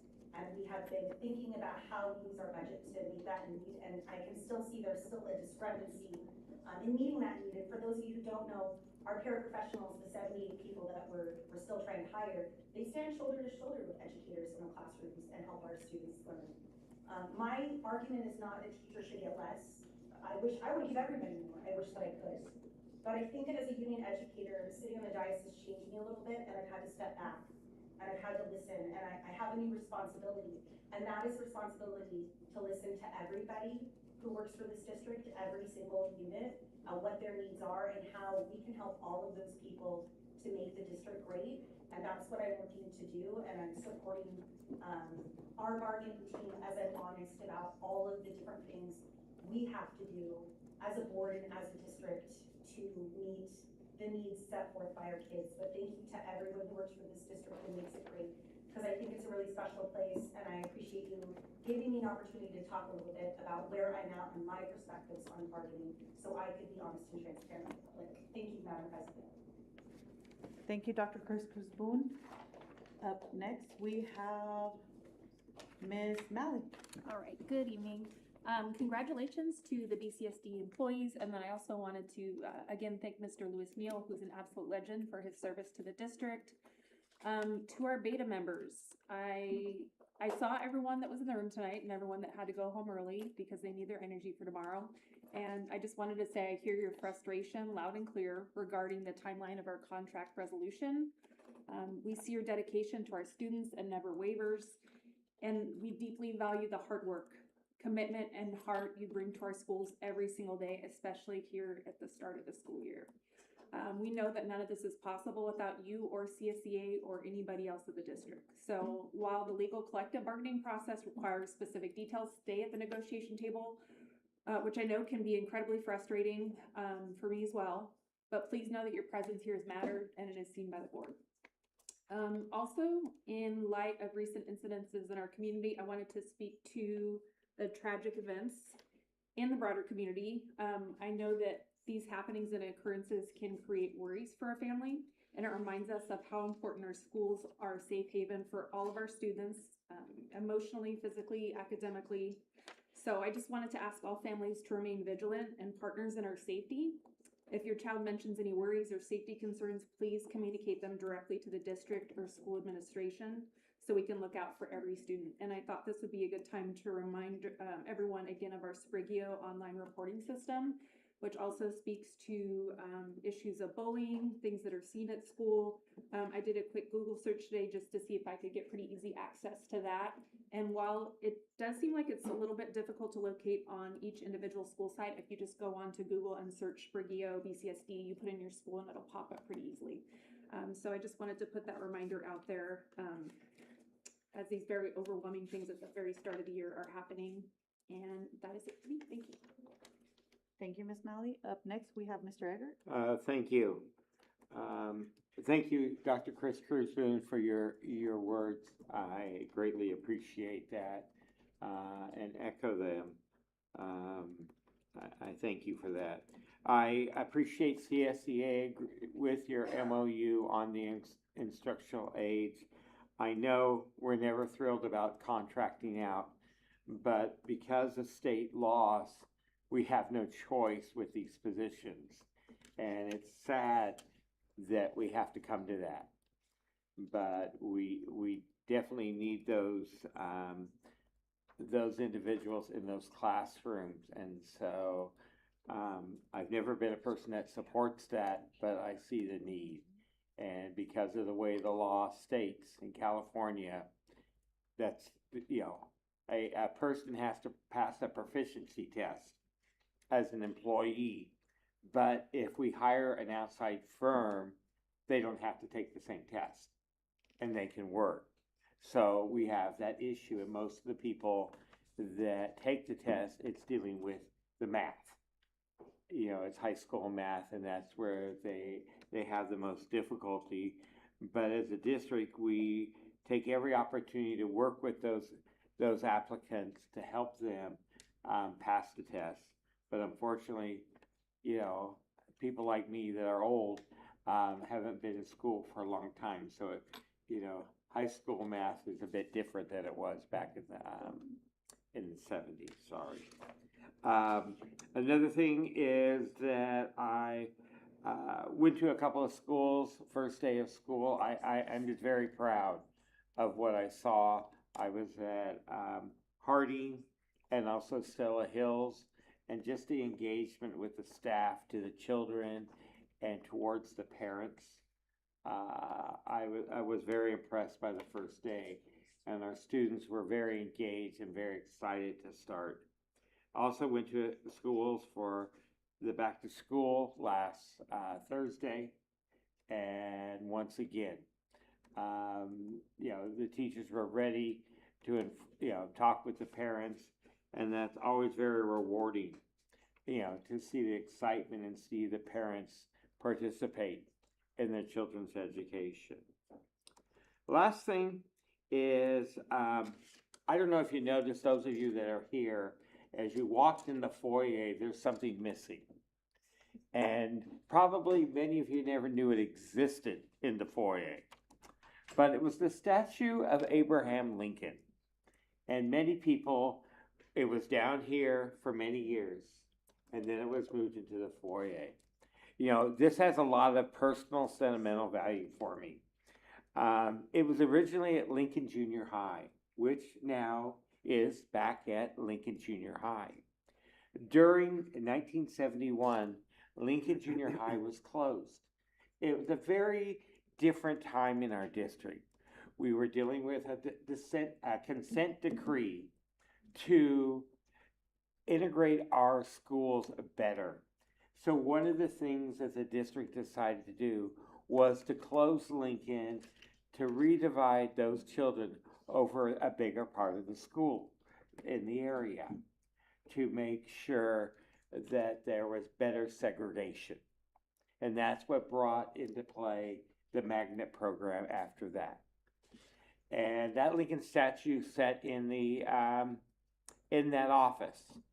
So that was one thing that once we opened up Lincoln, it was kind of a personal thing, to get that statue back where it belonged. And I look back at it as a child. You think, well, why would this? I look back as a child. My father was the boys' counselor there a few years before it closed. I remember him taking us, back then, counselors and principals and everybody, you could just go onto a campus during the weekend. There were no alarms and everything. Well, he would always go, and I'd always remember seeing that statue. So then when I became a board member, that was one of my things. It's like, we need to get that statue back to where it belongs, not sitting in a foyer that nobody realizes that it's there. So I think, the warehouse for getting it over there in one piece, because I guess it is quite fragile when you think about it's over 50 years old. So, but thank you, and it's back at its home. Thank you. Thank you, Mr. Eggert. Well, I will keep my comments brief. It's kind of late in the evening now. I want to thank all the public speakers we had tonight, and I also want to thank all the teachers, administrators, and support staff for a great first week of this new school year. And parents, please make sure to support your children's education by sending them to school every day on time. And if necessary, please reach out to the school regarding ISP. It's available. If you want more information on it, you can call the school or you can reach out to the district here. And in conclusion, I want to ask that families and community to please be mindful when driving on the school's drive-up, drop-off area. Respect traffic laws. We have not just our students walking, but we have moms and walking with strollers and other little ones. I witnessed the same people that are dropping off students, running red lights, and not being respectful to our cross guards. That poses a hazard. I'm just thinking about Mr. Lewis Neal. Thank you. Thank you for so many years of your dedication to our district, supporting our staff, our students, and our families. And you should take what Ms. Pam Bauer said. We'll be needing you. Thank you. Up next, we have our superintendent's report, and Dr. Carolina Aguilera, you have the floor. Thank you, Madam President. Once again, buenas noches. Good evening, everyone. Thank you for joining us today. I want to begin the report by highlighting the first week of school, and these images that you see here capture the excitement of students. You can run 3 slides, so there are 3, yeah. You can see in every single school, there was no one school that did not set up the space to genuinely make families and students feel and experience being welcome to the sites. So thank you to every single member of this community and family for making sure that every single child experienced being welcome into the schools. It was a great week. Everyone was ready, students were excited, and teachers, thank you for organizing those classrooms and the space and the love so that students could be engaging in your classrooms. Thank you. Next one. There's more images about it. I want to share a little bit of some of the adjustments that we have made in the district central office. And this information is going to be posted publicly now as we reorganize a little bit the organizational charts. So the only difference that you will have right now is we still have our executive team, Ms. Gladin as the Assistant Superintendent of Business Services, Ms. Laura Orozco, our Assistant Superintendent of Educational Services, and now officially in the org chart publicly, Mr. Mike Heavens as the Assistant Superintendent for Human Resources. And one addition to the Executive Cabinet is Mr. Nicholas Crapo as our Chief Technology Officer. And of course, we will continue working with Ms. Tabitha Mills, that's the superintendent's team, leadership team, as the Chief of Communication. This is the superintendent's executive team and superintendent's office staff and communication. And starting today, meaning tomorrow, once board approved, Ms. Cindy Elmore becomes the executive assistant for the superintendent's office. So I am very glad that Ms. Elmore is joining in that capacity.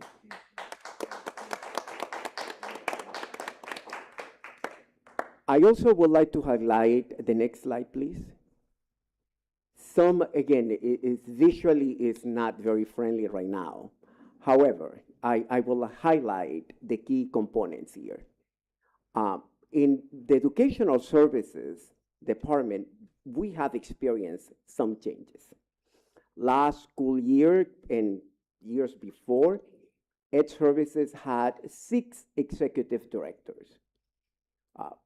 1 for special education, 1 for student services, 1 executive director for multilingual programs, 1 executive director for curriculum and instruction, 1 executive director for new teacher development, 1 director of special education, and 1 coordinator. Those are that key component of services, 1 coordinator for state and federal. Now, this year, those executive directors that had department, they also were assigned to schools. What we decided to do is to actually identify support for schools, direct support to schools, meaning the people who now supervise and support schools will be devoted 100% to school sites. They do not have to respond in terms of responsibility to the other departments. Let's go to the next. Thank you. So now, instead of 6 executive directors, we have 3 executive directors for the key main areas: curriculum and instruction and programs, special ed and data and all specialized programs, including GATE, and I'm forgetting. Student services who continues under Dr. Fuhlenweider. Those are the three executive directors. And instead of executive directors, we have two directors for school support, and those are welcome officially. I know you have been, but now Ms. Teresa Arandula for all the K-5 schools, Mr. Tomas Prieto for all the schools that have middle, junior high, and sixth grade. And in addition, we have a director of state and federal. Welcome, Ms. Kwan. And the whole idea for that department, we used to have an executive director plus 8 coordinators. We consolidated that into one director position. So we did our best within the needs of the district to consolidate some of those positions and to minimize the bureaucracy connected to departments and schools at the same time. So you do have the people that you will reach out directly so they support schools. And you do have the people in charge of the departments and they are working in collaboration. So I just wanted to make sure that this is now public, it will be posted, and I want to thank our communications team for helping us to make these ADA accessible so that people who are trying to read this information on the website really have access to it. And we will continue improving that process. So thank you, Ms. Tabata and the team as well. I am not going to talk again about this, but I want you to enjoy this video about Mr. Neal.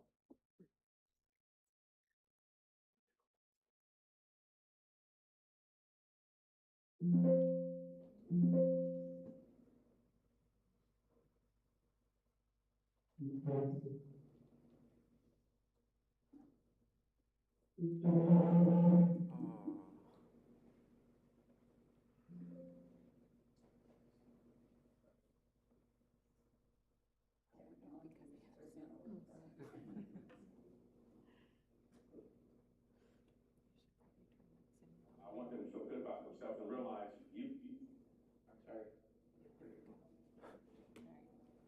Hi, I'm Louis Neal, Youth Services Coordinator for the Bakersfield City School District. The best part of my job is working directly with the students. Each week, you see something different. You see progress in them. And definitely, every year, they rise to the level of expectation. I want them to feel good about themselves and realize you can do great things. Even if people don't believe in you, we help them believe in themselves. It's about self-efficacy. I believe in my ability to achieve my goals and objectives. We need people like Mr. Mills, so he could change lives, generations, and new seasons to come. People like Mr. Neal make the world better. People like Mr. Neal give people like me hope that, to do the work and to do my best in everything I do to carry this torch and, to continue to do what's right for the youth. We need people like Mr. Neal because they help communities learn that things can be changed. Like in a person, you can be changed. If you're a shy person, you can be changed. Change is a natural thing that happens. Sometimes you just need that person to flip something to help you. We need people like Mr. Neal because we need people that genuinely care about our kids, our children, our community. Everybody that knows him and talks to him knows that he really truly cares about kids, about staff, about our community, and it just reflects and shows in everything that he does. We need people like Mr. Neal because he's always changing lives. He's changing thousands of kids' lives each and every day. What Mr. Neal means to me is he's just so powerful in what he says and he does. Like what Mr. Bailey was saying, he proves in actions, and I couldn't thank him enough. He helped me in many ways. Mr. Neal is very nice. When I went to Links, we saw each other and he was like, "Are you doing good at school?" I was like, "Yeah." He was like, "And I believe in you." Mr. Neal is just an amazing role model, an amazing person. He just goes above and beyond in everything that he does. He's very genuine, caring, loving. If you meet Mr. Neal, you love Mr. Neal. That's that's all you can say about that. To know him is to love him. Mr. Neal was overall a very kind person, and he means a lot. He's just made a very good lasting impact in my life and me as a person. That's like a very crazy thing to say, like coming from somebody like me, of how one person can impact me so much like that. And it's so sad to see him go, but it's happy to know that he's like made a lasting impact in our community, and it'll probably never be forgotten. He told me that I believe in myself, and he made me have strength in myself. And whenever I was a fourth grade, I never believed in myself until I joined here, and I believed in myself. And Mr. Neal told me a lot of things about what used to happen to him, and he believed in himself, and I believed in him. I am so glad that Mr. Neal finally gets some time for Mr. Neal. It is absolutely bittersweet. Hate to see him go. I met Mr. Neal in about third grade. Third grade, yeah. The legacy that Mr. Neal has left here with BCSD, this Bakersfield community, all the way up and down the 99 and everywhere else, because he takes these kids from Fresno to LA to crazy places like McDermott where they get to surf ride and bowling, and just it never stops. So that legacy and that imprint that he left, I don't know how anyone is going to be able to fill those shoes. Mr. Neal means more than a mentor. He's more of an amazing support system. He helps you thrive, puts you in places where he knows your strengths are going to be seen. And Mr. Neal has always been that person, that go-to person that I can trust. What Mr. Neal means to me, he's an important person in every person's life. If you ever meet him, he can change many lives. He's changed many lives. He's changed my brother's lives, my life. My mom also adores him too. I adore him. He's someone I look up to a lot. And he's just so important to me. He's left a lasting impact on a lot of people in a positive way. His legacy is just monumental. Let's continue the work that he has started. Let's continue loving on these children, loving on this community. He has done so much for so many people. And the only way that we can continue his legacy is by continuing the work that he has started. I really thank him a lot. And I hope he didn't retire. Mr. Neal, thank you so much for everything you've done for me. When I was young and all started at Emerson, you saw something in me that I didn't see within myself. Thank you, Mr. Neal, with all my heart. Appreciate you.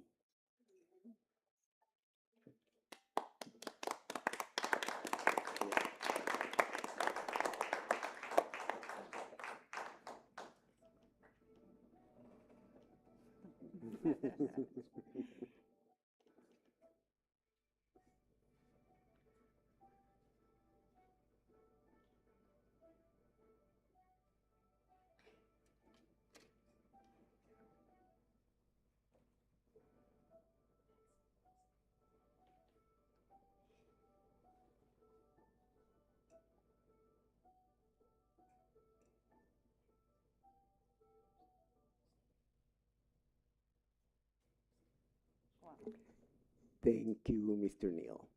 I want to close by sharing our thoughts and prayer for the current high school district community. We know what is the meaning of losing a student, a child, a member of the community. So genuinely, we are with you.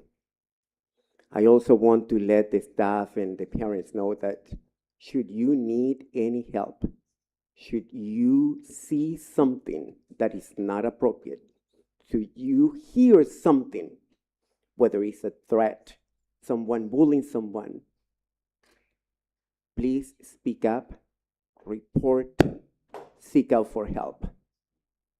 We'll figure out how to support you. We have supports in place, and we will do our best to make sure that those supports become even more public, because prevention starts at elementary and at the middle school level.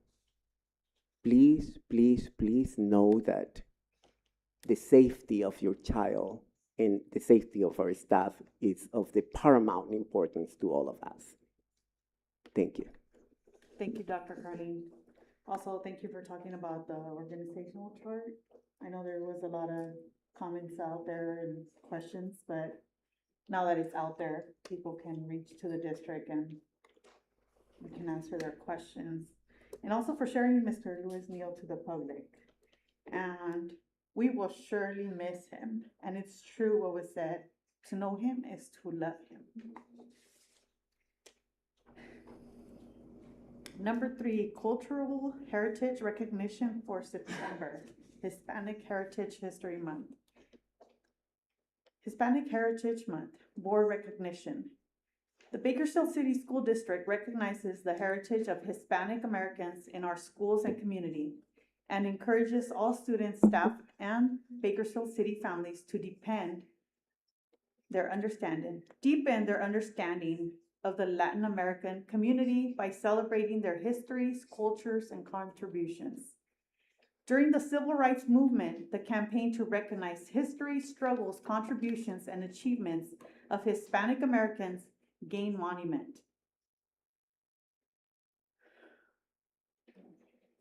In 1968, California Congressman George E. Brown introduced House Joint Resolution 1299 to commemorate the contributions of Hispanic and Latin Americans, authorizing President Lyndon B. Johnson to proclaim the week of September 15, 1968 as the first National Hispanic Heritage Week.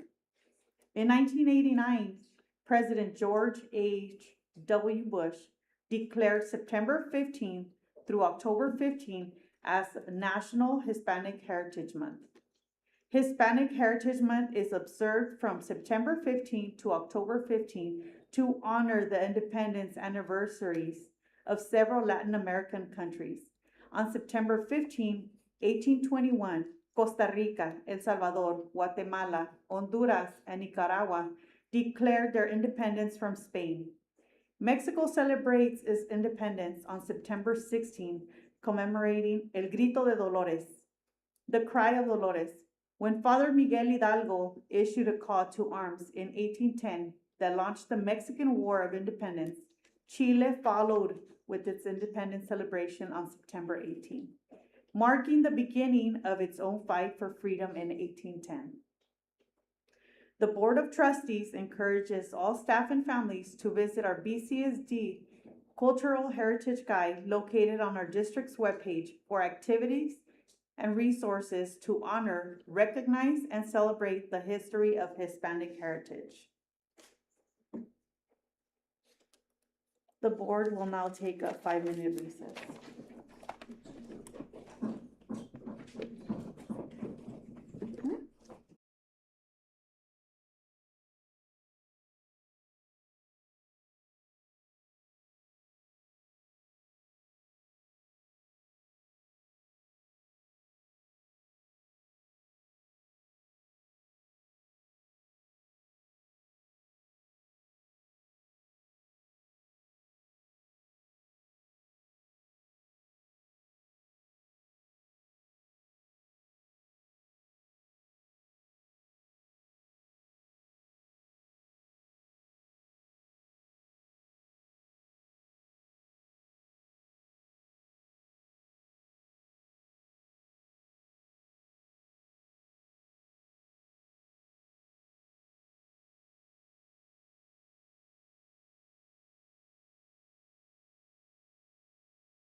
Today, under my division, I have one presentation from Mrs. Brooke Stryzik, and also 2 more items on public hearing and Ms. textbooks. Orozco?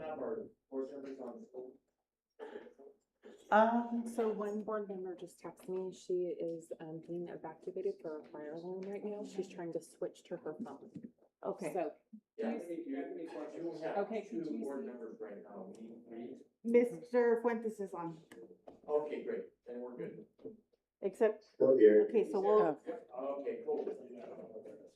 so we have Mr. Fuentes on Zoom.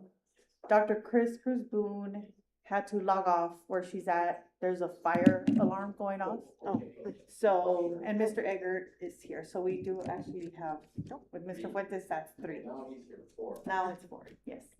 Sorry. You have a tardy slip? Pardon? You have a tardy slip? No, I got the pass. Going whatever the I'm system's sorry, Ms. calling. Orozco. Oh, go ahead. Sorry. So, Brooke? Good evening, Madam President and board members. I'm going to be sharing our quality framework for special education. This has come out of work last year that we did through CAC and also through our community feedback sessions that we held. So what we are focusing on this year and going forward is every student, every day. Our commitment is to student-centered, solution-focused, and being responsive.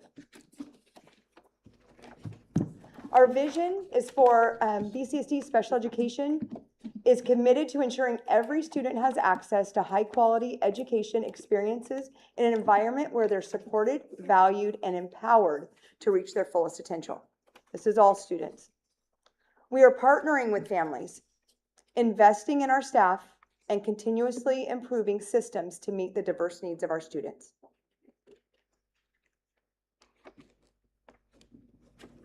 Oh, sorry. Maybe I can't click. 3, slide 3.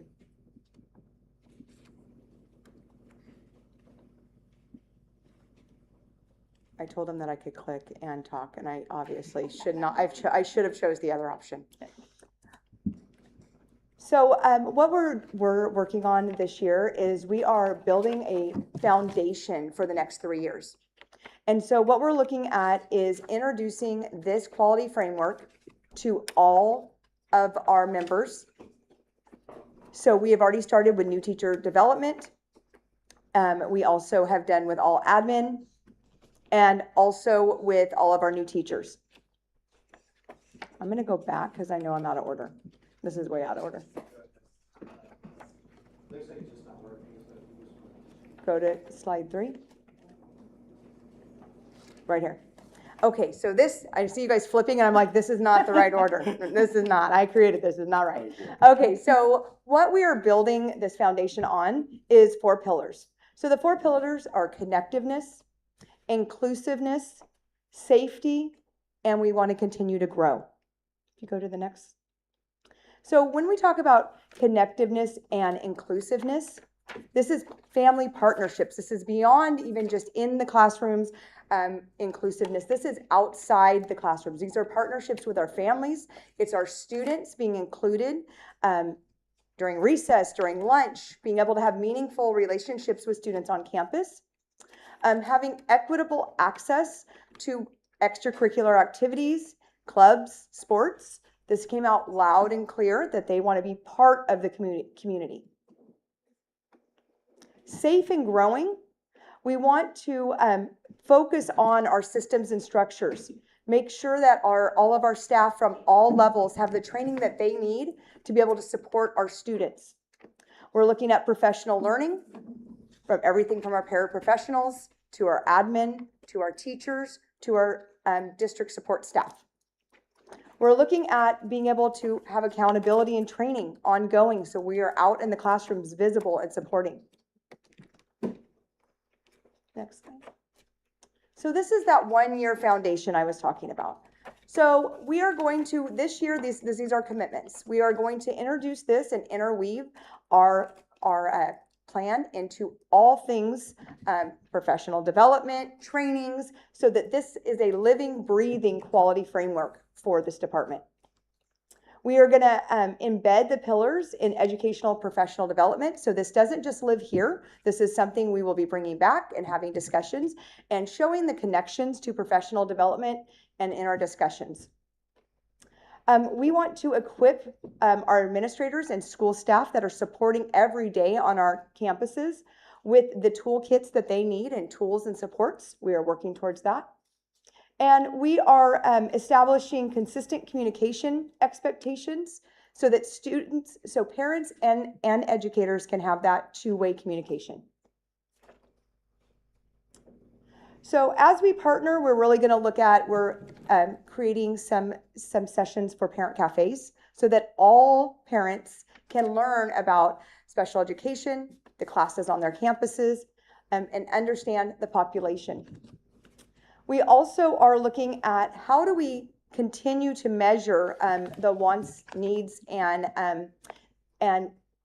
growth that we need in the department. So we, along with the feedback we got last year, we are going to be conducting a fall survey.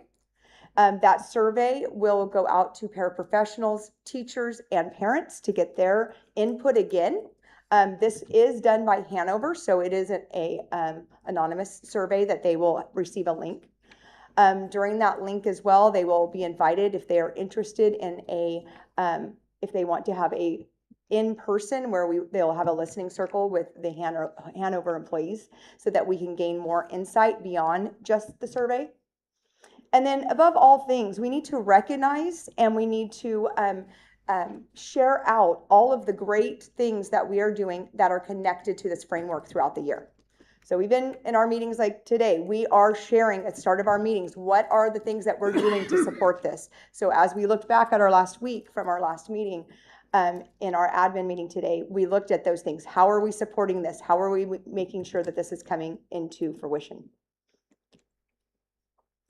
And so again, how are we monitoring progress? These are the things that we're committed to. We are going to have all staff know the framework and be able to work from it. We are going to collect data. We are going to align our professional development to our focus. And then creating the toolkit for school site administrators, teachers, and everyone that needs the support. We will have the toolkits for everyone. And again, we're building that trust through family partnerships. We are having ongoing discussions. We are even being proactive with some discussions with parents and calling, saying, hey, we would like to hear from you. We would like to talk about how we can make your experience better, be more transparent, be able to talk about what the classrooms are going to look like, see what their first day. We had a lot of students that had wonderful first day experiences because of everything that our school set up for them. And then again, that inclusiveness in action, really looking at students being included from the moment they walk in to the moment they leave. That is, again, even beyond the classroom, ensuring that they are making meaningful relationships. Their families are connected to the school. Ensuring that we are fostering equity throughout our schools.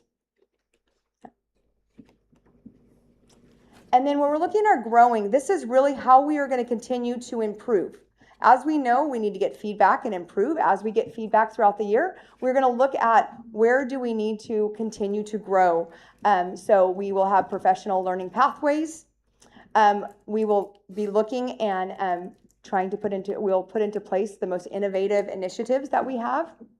We will, every month, we are having leadership development and adding to the agenda items for focus. And then we will make data-informed improvement cycles. So as we are looking at the feedback. So again, I just want to end with our commitment. Every student, every day, connected, inclusive, safe, and growing. Thank you, Ms. Streisand. You have a question, Mr. I just have a comment. Okay. Thank you. I just want to thank the special ed department for putting this together. You know, I participated in the focus groups that we had with the parents, And one of the areas that they really spoke of is a being a part, exclusivity. I always try to think of that word. Feeling a part of the campus, feeling us part of it, and that's where they felt there was a disconnect. That special ed was this group over here, but wasn't part of this, wasn't part of the neighborhood. And they felt that disconnect. And that's something that everybody was really very, concise on that concern. And I know I've seen, one incident where, like, the children in the playground, even though that group playground is, the classroom is first through third, they always were in the kindergarten playground because it was more controlled, the environment for those children that eloped. This year, they're in the first grade playground with all the other kids. And so just that inclusion, not just the children are thriving because of that, but then I feel as a parent that my child is included. And that's really where a lot of it came from. And I thank you for putting this together. I know there will be continual follow-up and working with the program. And, you and I have had many discussions with Mrs. Orozco also on this. And I think we're in the right direction, with that communication. And I encourage parents to come to the CAC meetings. It's on the website of when it is. If you're unable to attend, it's recorded, so you have the opportunity to see that. We started that last year, but I encourage people to come because I understand many parents that are dealing with special ed, dealing with their child that is on the spectrum. It's very frustrating and you don't understand things. And we are here now to continue to support the whole person and making you feel like a part and making your child, dealing with the IEPs and being more inclusive, that if a new partner is brought into that, say that the psychologist has changed, so there's not a lot of assumption. There's where the team is together and answering the questions. So it's not like they're reading the psychologist or the BIS. I'm not very good on acronyms, but doesn't look at their interpretation of what they're reading. They bring the team together with the parents, so the parents need to feel that they're part of it. And the communication that's going, I know that we had talked about the daily communication between the parent and the teacher. And it's like in the TKK, there's like a 2-part little checklist that they check off and send it home in the child's backpack. Well, what we were talking about was, when they get older, maybe that parent wants to know how the child's doing in some other area. So we build that communication between the parent and the teacher that says, okay, what is it that you want? What do you want to know what's going on every day? That you want to see what is, how the child's doing, with the speech or anything like that. So that's that communication every day that's important on both sides. We need to ensure that we communicate as a teacher, as a staff member to the parent, but then as the parent, and build that relationship. Because I've been to many special ed classrooms throughout this district, and the love that our teachers and our instructional aides show to those kids, it's remarkable. I just, even with the brand new teacher and brand new instructional aides in the classroom, already the caring and the love that we see for those kids, and you have to realize 14% of our students are in special ed classes. So this is a large percentage, and I just appreciate our ability to look at the needs of our parents and address them, and continue to address them throughout the whole spectrum of building that bond. And then was Mr. Garcia able to speak on the issue? Yeah, he is ready. Okay, what I'd like to do also is just have, because there's been, we have a lot of interest in cameras, but Mr. Garcia is our legal counsel, knows the law and everything, and we've really never addressed it. Truly, we've had messages, we've had statements, but he has a perspective of what the law is, and I appreciate giving you the opportunity to speak on it. Thank you. Yes, board members, members of the board. I not only have a legal experience, I have, I hate to say it, decades of experience in dealing with special education systems and compliance and the delivery of services. Now, with the specific example of cameras on the classroom, I get it. It seems like a practical solution, sort of almost like the cops with body cams. So we're going to have cameras so that we can see, or mom or dad cams so they can see what's going on. And I get that that's a care and a concern. However, our problem is that education section 51512 says you can't have cameras unless you have the consent of the classroom teacher and the district. So this board doesn't have the ability to order that cameras be put in the class. So that's not something you have the authority to do. The second thing is that, let's say you said, oh, because what we don't want is everybody like pounding on the teacher, why aren't you consenting? So that even if we were to have an initiative to have, okay, we're going to try to get cameras in all classrooms, we'd have to bargain that. That's a work condition. The legislature has made findings on that. High degree, we would have to bargain on that, and if we didn't bargain, we'd probably get an unfair labor practice. So that's a whole lot of effort for a particular solution to a problem that some parents are seeing. Now, in my experience, the district has gone to the correct way. The solution is, well, we're not trying to hide your kids, hide the kids from the parents. Exactly the opposite way.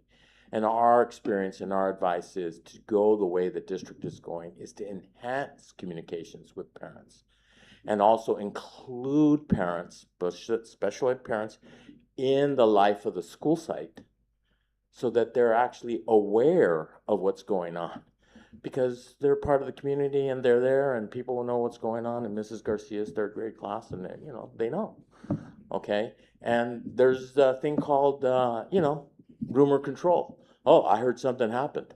And then, people go talk to their friends and they find out what happened. Nah, that was a misinterpretation. Or yeah, we got a problem. Then it gets bumped up and Brooke and the special ed team get on it. Special ed is also special in the sense of particular, in the sense that that's a community that has particular rights in law. Anytime they feel that services are not being provided, they have a right to bring a due process action against the district. And more times than not, when we do get due process actions, they get their attorney's fees paid. So the district, on the one hand, best practice is what the team is doing and what you're seeing here of expanding communication with parents, being more inclusive. And again, that you made the great point, Board Member Eggert, of, well, the parents go where their kids are, and if the kids are more involved in the different grades, the parents are going to be there too. And engaging with not just other special ed parents, but other parents generally, and they'll be part of the communication of the community.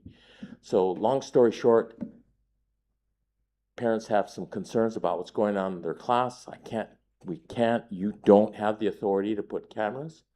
On the other hand, you do have the ability, and you're implementing that, to have special ed parents be more involved in the daily life of the site.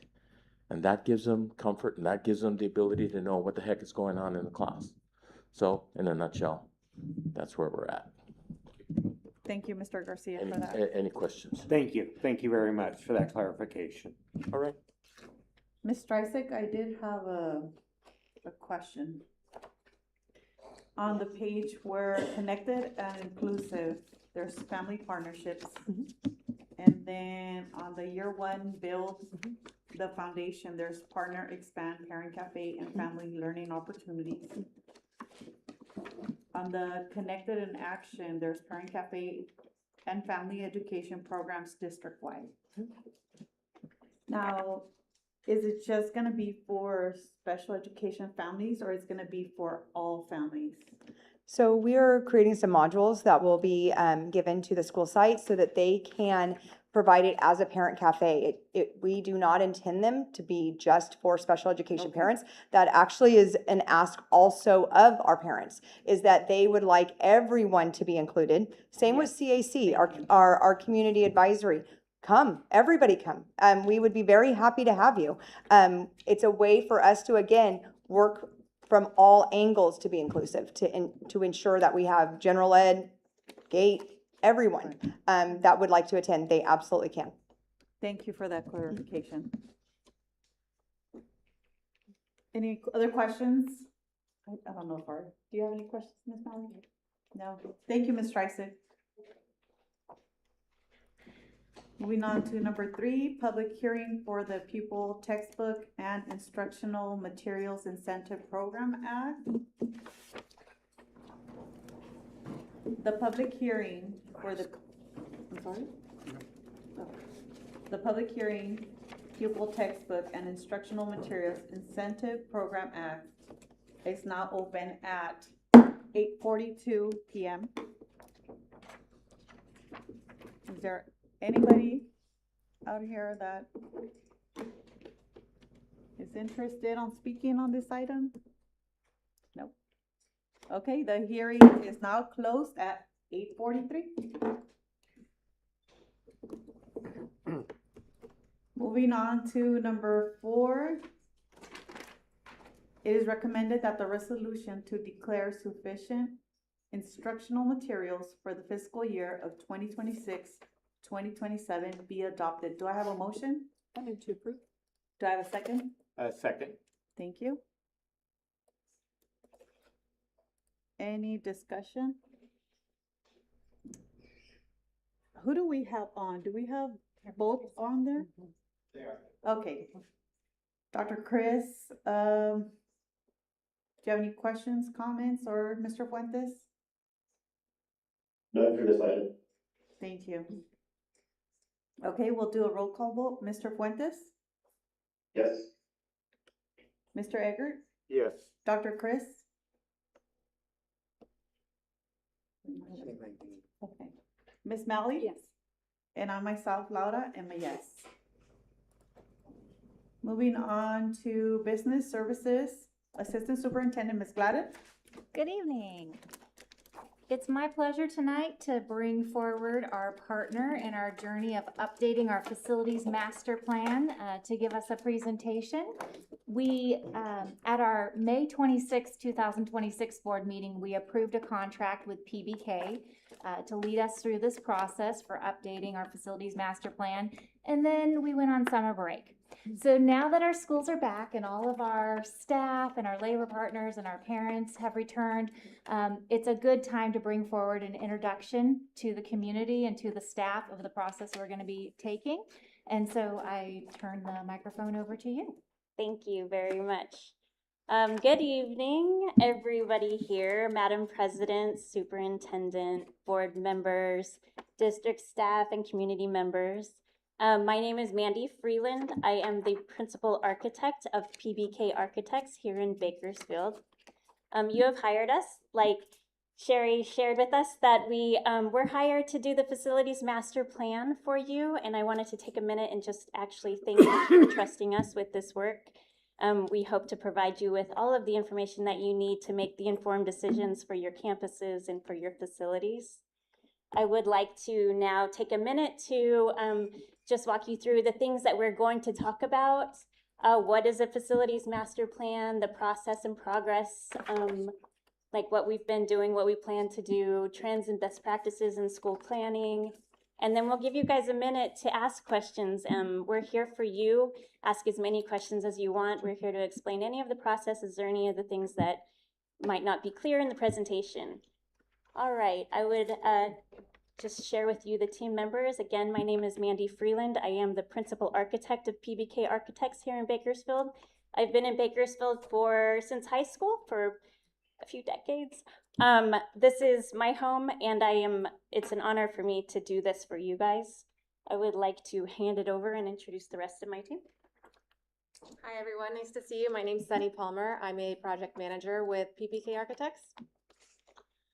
And I'm Josh Jackson, executive planner on this project and the director of planning with PBK. And we're just delighted to be here with you tonight.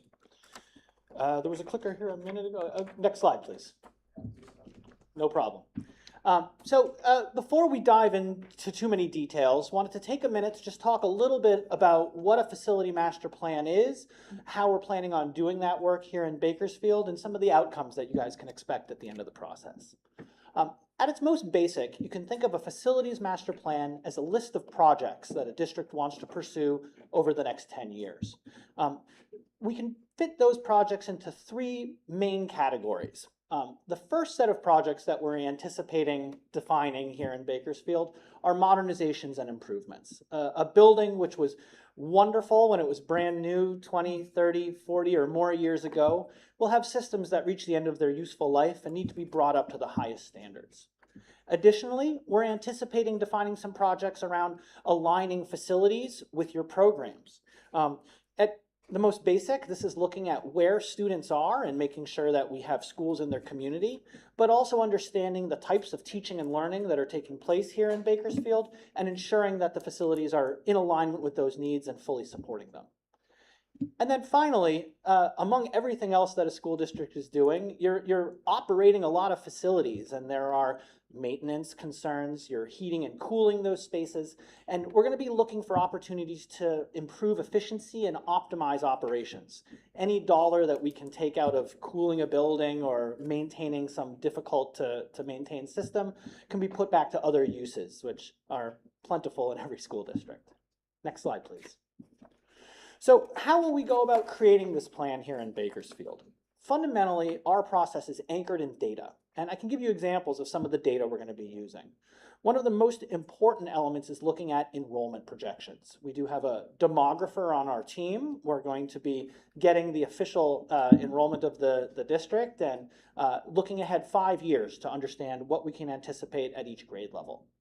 Additionally, we have teams going out into school sites to conduct facility condition information, the bricks and mortar need, if you will, of your schools and the building systems that are found there. And then finally, we're engaging with a broad swath of stakeholders to understand the educational adequacy of facilities. A building may be safe, warm, and dry, but inappropriate for the types of classes that we want to host there. And so bringing all this together is fundamental to our work and really allows us to use facts to drive the information. We use a lot of digital tools to build a database and help evaluate different conditions, but all of that is in service of bringing that to the community here in Bakersfield, various stakeholders, to understand the priorities and values.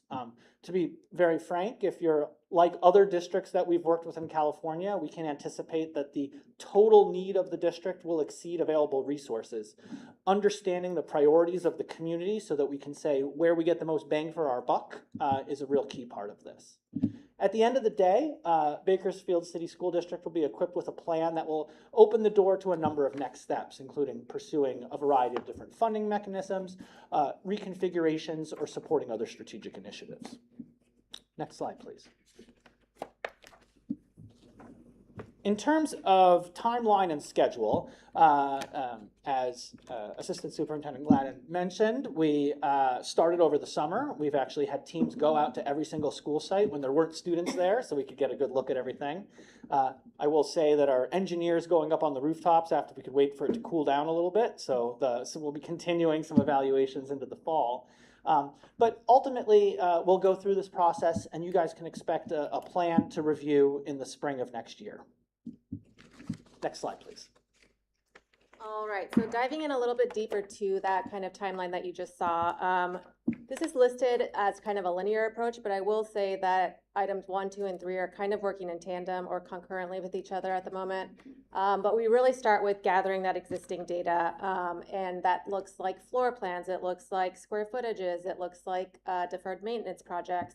And we're really analyzing all of that and using it to really guide the master plan. If we go to the next slide. We're also looking at a planning framework. So this is a little bit of a different type of data, but we're looking at, the mission and vision of the district. We're looking at technology infrastructure, things you can't necessarily see as you enter classrooms. We're looking at design standards, so maybe the finishes of the carpet, the paint on the wall. But a big thing we're looking at also is enrollment and capacity. And that's not only current enrollment, it's historical enrollment for the last 10 years, roughly, as well as projected enrollment for the next 5 years. And so once we receive that official data from the district in October, I believe, we'll work with our demographer to really analyze that and get the master plan to reflect what we find in our findings. And thirdly, as Josh mentioned, we have already started doing these facility assessments. So we've been out on site at all of the district-owned property in Bakersfield. We've been in a majority of the classrooms. We've been in all of the administrative spaces, multi-purpose rooms, you name it. And we've documented everything that we've seen. We are also having our technical experts, mechanical, electrical, and plumbing, building envelopes, so anything that's housing the building, walls, windows, doors, roof. They're going to be meeting with the appropriate members of the staff with the district and having really detailed tabletop interviews to get even more data than is kind of visual to the eye. And so this is an example of just kind of a snapshot of the data. I can tell you that the image on the right is hundreds and hundreds and hundreds of lines long once we're completed with the analysis. And that includes a detailed breakdown of all of the cost findings, all of the cost per project, and it really summarizes the total project need at the end of the master planning process. And so that was a great overview of some of the details and technical approach, but we'd be remiss if we didn't talk about the input of key stakeholders, the community at large, leadership, and hopefully some students. I'm pleased to say that potentially later this week or later in the coming weeks, we'll be launching a project website that every member of the public can access, get information about the plan and what's happening, as well as participate in a community survey. They can identify what school they're associated with, what their role is, and what they see as some of the key priorities for that school. Obviously, there's also open-ended responses, so we can hear all the details that members of the community have to share. Additionally, we're aiming to do some in-person community meetings in the fall, and we've already begun some of our leadership focus groups, having sit down with different representatives of instructional support, educational services. We're going to get an understanding of not just how things are now, but needs looking out in the future. Next slide, please. Once we've collected all this information, heard from the community their needs, we start to develop concepts for each campus in the district, looking at potential reconfigurations of transportation, modernizations. If there's certain space types that are missing, we can recommend either adding facilities or converting existing facilities to meet those needs. This is where everything comes together. So looking at efficiency, making sure that, again, we're aligned with the programs, and packaging up all of these projects into scopes of work, which can then have costs associated with them and prioritization, so that there's a framework that this board and other members of leadership can see a roadmap which is still flexible enough to adapt over time. Next slide, please. So all of this culminates in your integrated facility master plan. It will have the recommended scopes of work for each campus, along with some priorities and options. It'll also have, as I mentioned, estimates for the cost of projects, and then some implementation strategies. So if there is a particular type of project that we see either serving a need or dramatically reducing costs in the short term, we will provide a framework for implementing that can, again, help get the most bang for buck from projects across the district. Next slide, please. I did want to take a moment. Everything we've spoken about before has been very focused on Bakersfield and studying Bakersfield City School District, but we're also going to try and bring in some best practices and knowledge that we're seeing around the state and indeed around the country. Just to highlight a few of the things that we are anticipating we may find. The huge growth of project-based learning, spaces that can switch modes from wet to dry or from small group to large group. These are spaces that often have requirements above and beyond a standard general education classroom. The needs of supporting expanding transitional kindergarten. This is a huge need, not just in Bakersfield, around the whole state. We're seeing lots of districts that are putting TK students into their old kinder rooms, and the kindergartners are just having to do their best in the first grade rooms. Those very often don't have attached restrooms. They may not be adjacent to age-appropriate play structure. I think we heard a little bit about that before. These are issues that we may be addressing with projects in the plan. Outdoor learning, this is, I think, one of the things that stuck with us from the COVID era. A lot of educators experienced outdoor learning for the first time and found that it had some value.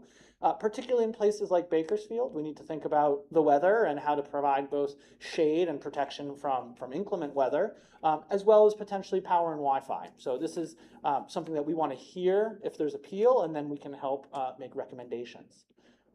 We've also been encountering a lot of districts that are seeing athletics not just solely from a sports or physical education standpoint, but as a way of building community and bringing people together. So thinking of sports and athletics as community facilities, potentially with access at different hours as well, where we don't necessarily want visitors going into the computer labs, but there's a part of the campus that we want them to be on. Science, technology, engineering, and math, sometimes with art in there as well, is an ongoing trend that's manifesting in different kinds of spaces. And also visual and performing arts are, again, examples of specialized spaces with requirements above and beyond gen ed that we may find we address in a facilities master plan. So these are just some of the things we're hearing from our work across the state, and we'll be bringing that to this effort as well. That concludes the presentation, and we'd be happy to answer any questions or receive any direction that you have. Thank you so much. I have a quick question for you. We're oftentimes so focused on building, repairing, as we have many older schools. How does declining enrollment factor into the master plan? Thinking long-term, I know it's not anything that's gonna happen overnight, but just keeping that in mind as we're improving everything, how can you help with that? Absolutely. That's another area where you guys are not alone. A lot of districts are dealing with declining enrollment. I think one of the first things we try and do is, are there ways to reduce the capacity of the district in ways that potentially improve support for programs? An example of this is an implementation strategy that may be remove portables instead of replacing portables. Those are very often the lowest quality learning environments in a district, and in a case where there may be excess capacity, we can suggest removing those from the portfolio rather than replacing them with something higher cost. We can also look at opportunities to bring community partners onto campus, again, to try and use up some what may be underutilized space by providing tutoring, clinics, after school, special programs, things like that may be able to utilize a facility in a way that it wasn't being utilized before. And then obviously there's lots of districts that are looking at changing their portfolio of schools, looking at either grade reconfiguration, school consolidation. I don't think we're at a point in the process where we'd say that's something we need to consider, but it's certainly on the table as we look at master planning. Thank you so much. Mr. Egger, do you have any questions? Yeah, one thing, and we had some interest today regarding trees. Is that I would recommend that that's something also as you go through and compile to include that and stuff that would be very important as you see the interest especially in a community like Bakersfield where the air quality and the lack of shades in many of our schools, because we've become schools of asphalt. And we have taken out over the past 20, 30 years a majority of our trees. And I think that's something that I would certainly put that on your eyes, sight, just off the top of my head to begin with. Now, you don't provide the money though to pay for all this, correct? I mean, there, a lot of this is dream, and we have to have that. We have to have goals and everything, and I think that's a great perspective that we as a board have to make those decisions and for the future, and seeing what the opportunity we have, because we have, especially interest in our junior highs, our middle schools, is room for gyms. We have a couple of schools that have them, but we talk about the state asks us for more green space, but our students can't play outside because the air quality is so poor. So what good is green space in Bakersfield when, a majority of the time is very limited, especially right now. So I think that's something also to take into consideration, what our air quality is and the limitations to have something as an alternative. Thank you so much for that input. We've heard a lot of comments about trees and shade already in our conversations. Thank you. Thank you, Mr. Eggert. Mr. Fuentes, do you have any questions or comments? Sure, very briefly, I appreciate hearing that you will be taking feedback from community and stakeholders. I'm sure that teachers will have a lot to say. I'm a teacher myself in a different district, and we went through a modernization project where it felt like our feedback fell on deaf ears. So looking forward to that. I'm sure I'll have lots more to say in that survey. Thank you. Thank you, Mr. Fuentes. Thank you. And for myself, I'm just curious to see how many schools will actually have room for the outdoor learning. I know a lot of the kiddos like to be outside. I don't know how they can be out there even with a hoodie during the hot summer days, but we have them. So I'm really looking forward for that information. It'll be interesting to see what schools from the professional perspective, how many what's actually doable. That, I'm assuming that's less expensive than building a whole gym, right? In general. Okay, thank you. Any other questions or comments for them? No, thank you so much. Thank you for being here tonight. Thank you.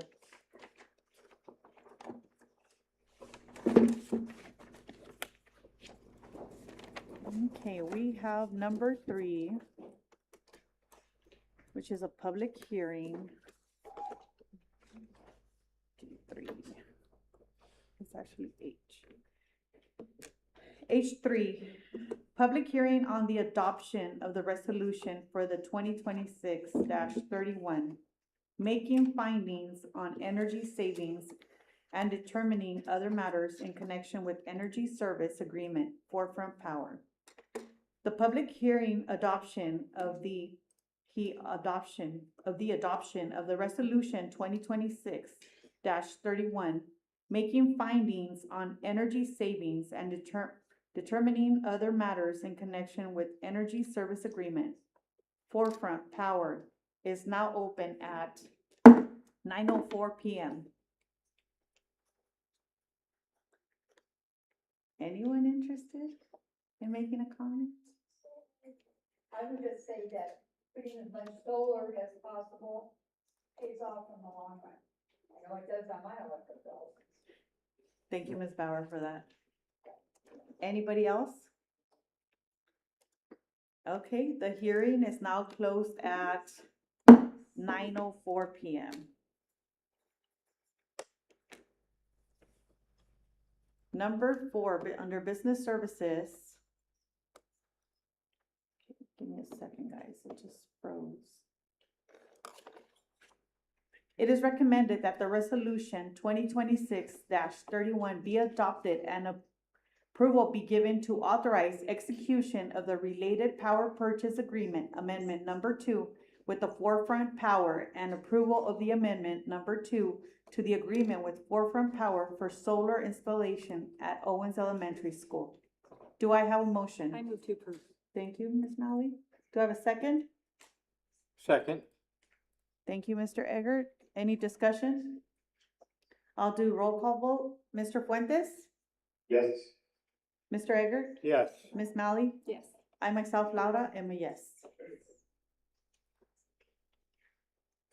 Human Resources, Assistant Superintendent's Report, Mr. Mike Havens. All right, good evening again. I have several items that I'll be seeking approval on, as well as some disclosures and information items as well. I will ask, though, that the board on number 8 for the approval of the classified human resources report, that we seek approval based on district staff's wishes to pull the dispatcher job description changes from the classified human resources report. That's on number 8. Correct.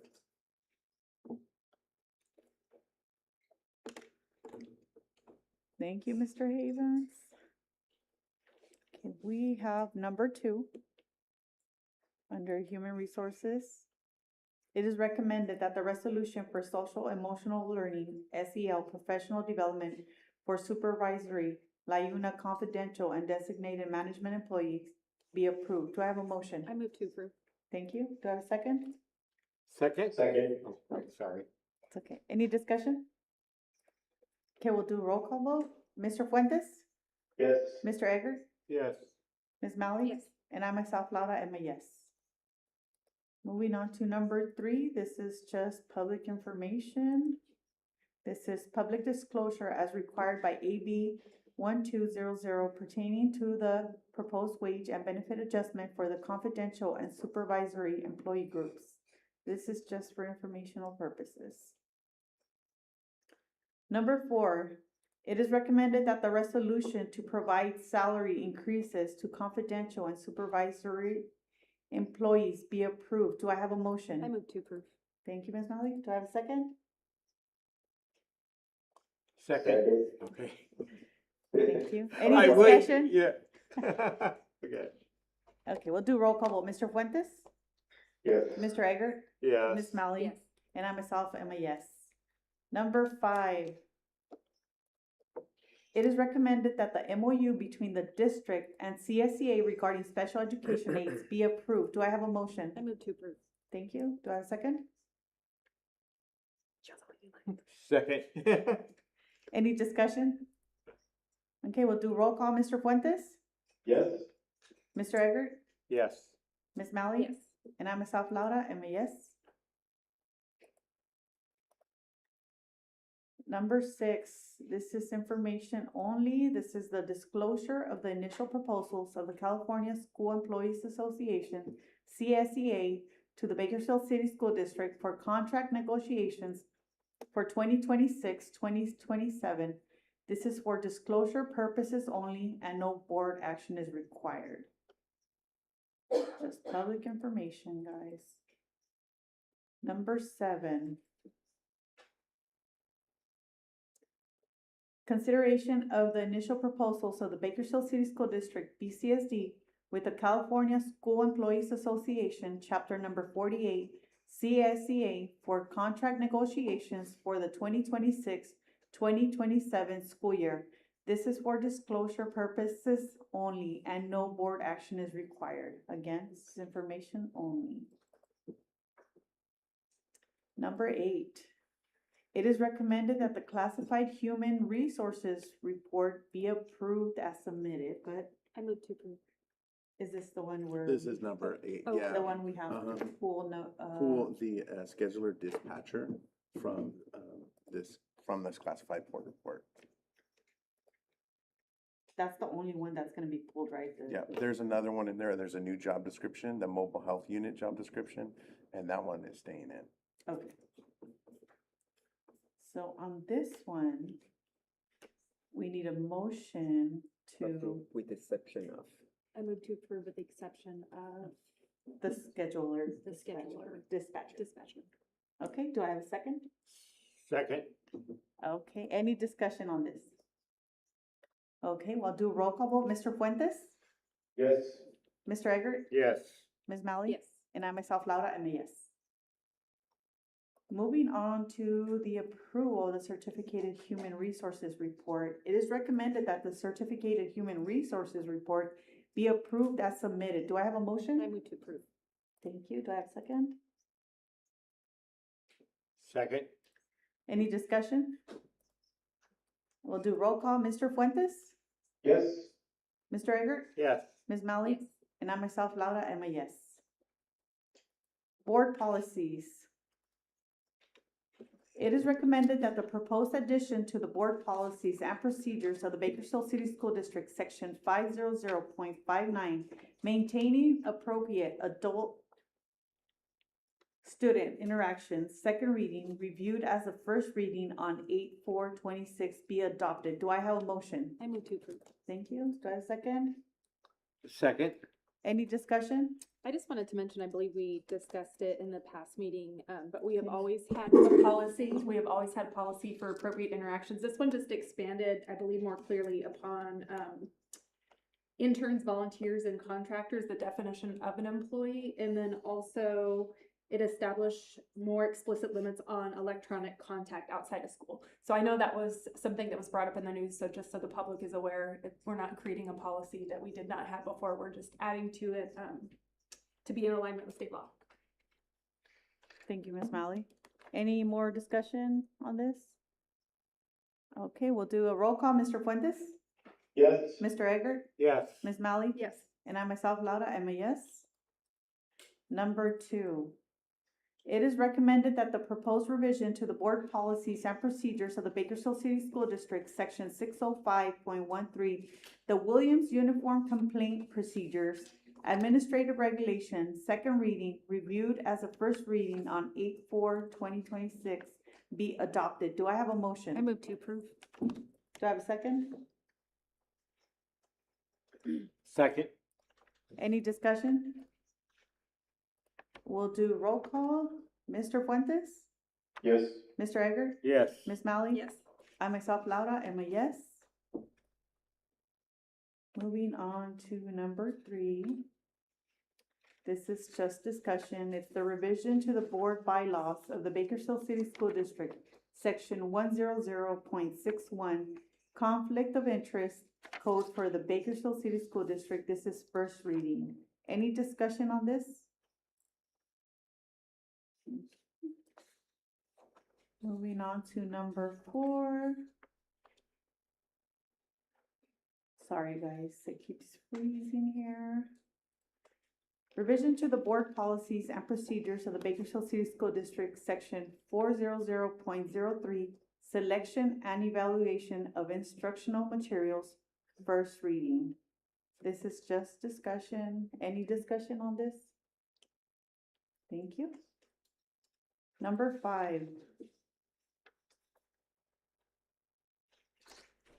This laptop is ready to go to bed. Revision to the board policies and procedures of the Bakersfield City School District, section 500.31, civil and legal rights, first reading. This is discussion only. Any discussion on this item? Thank you.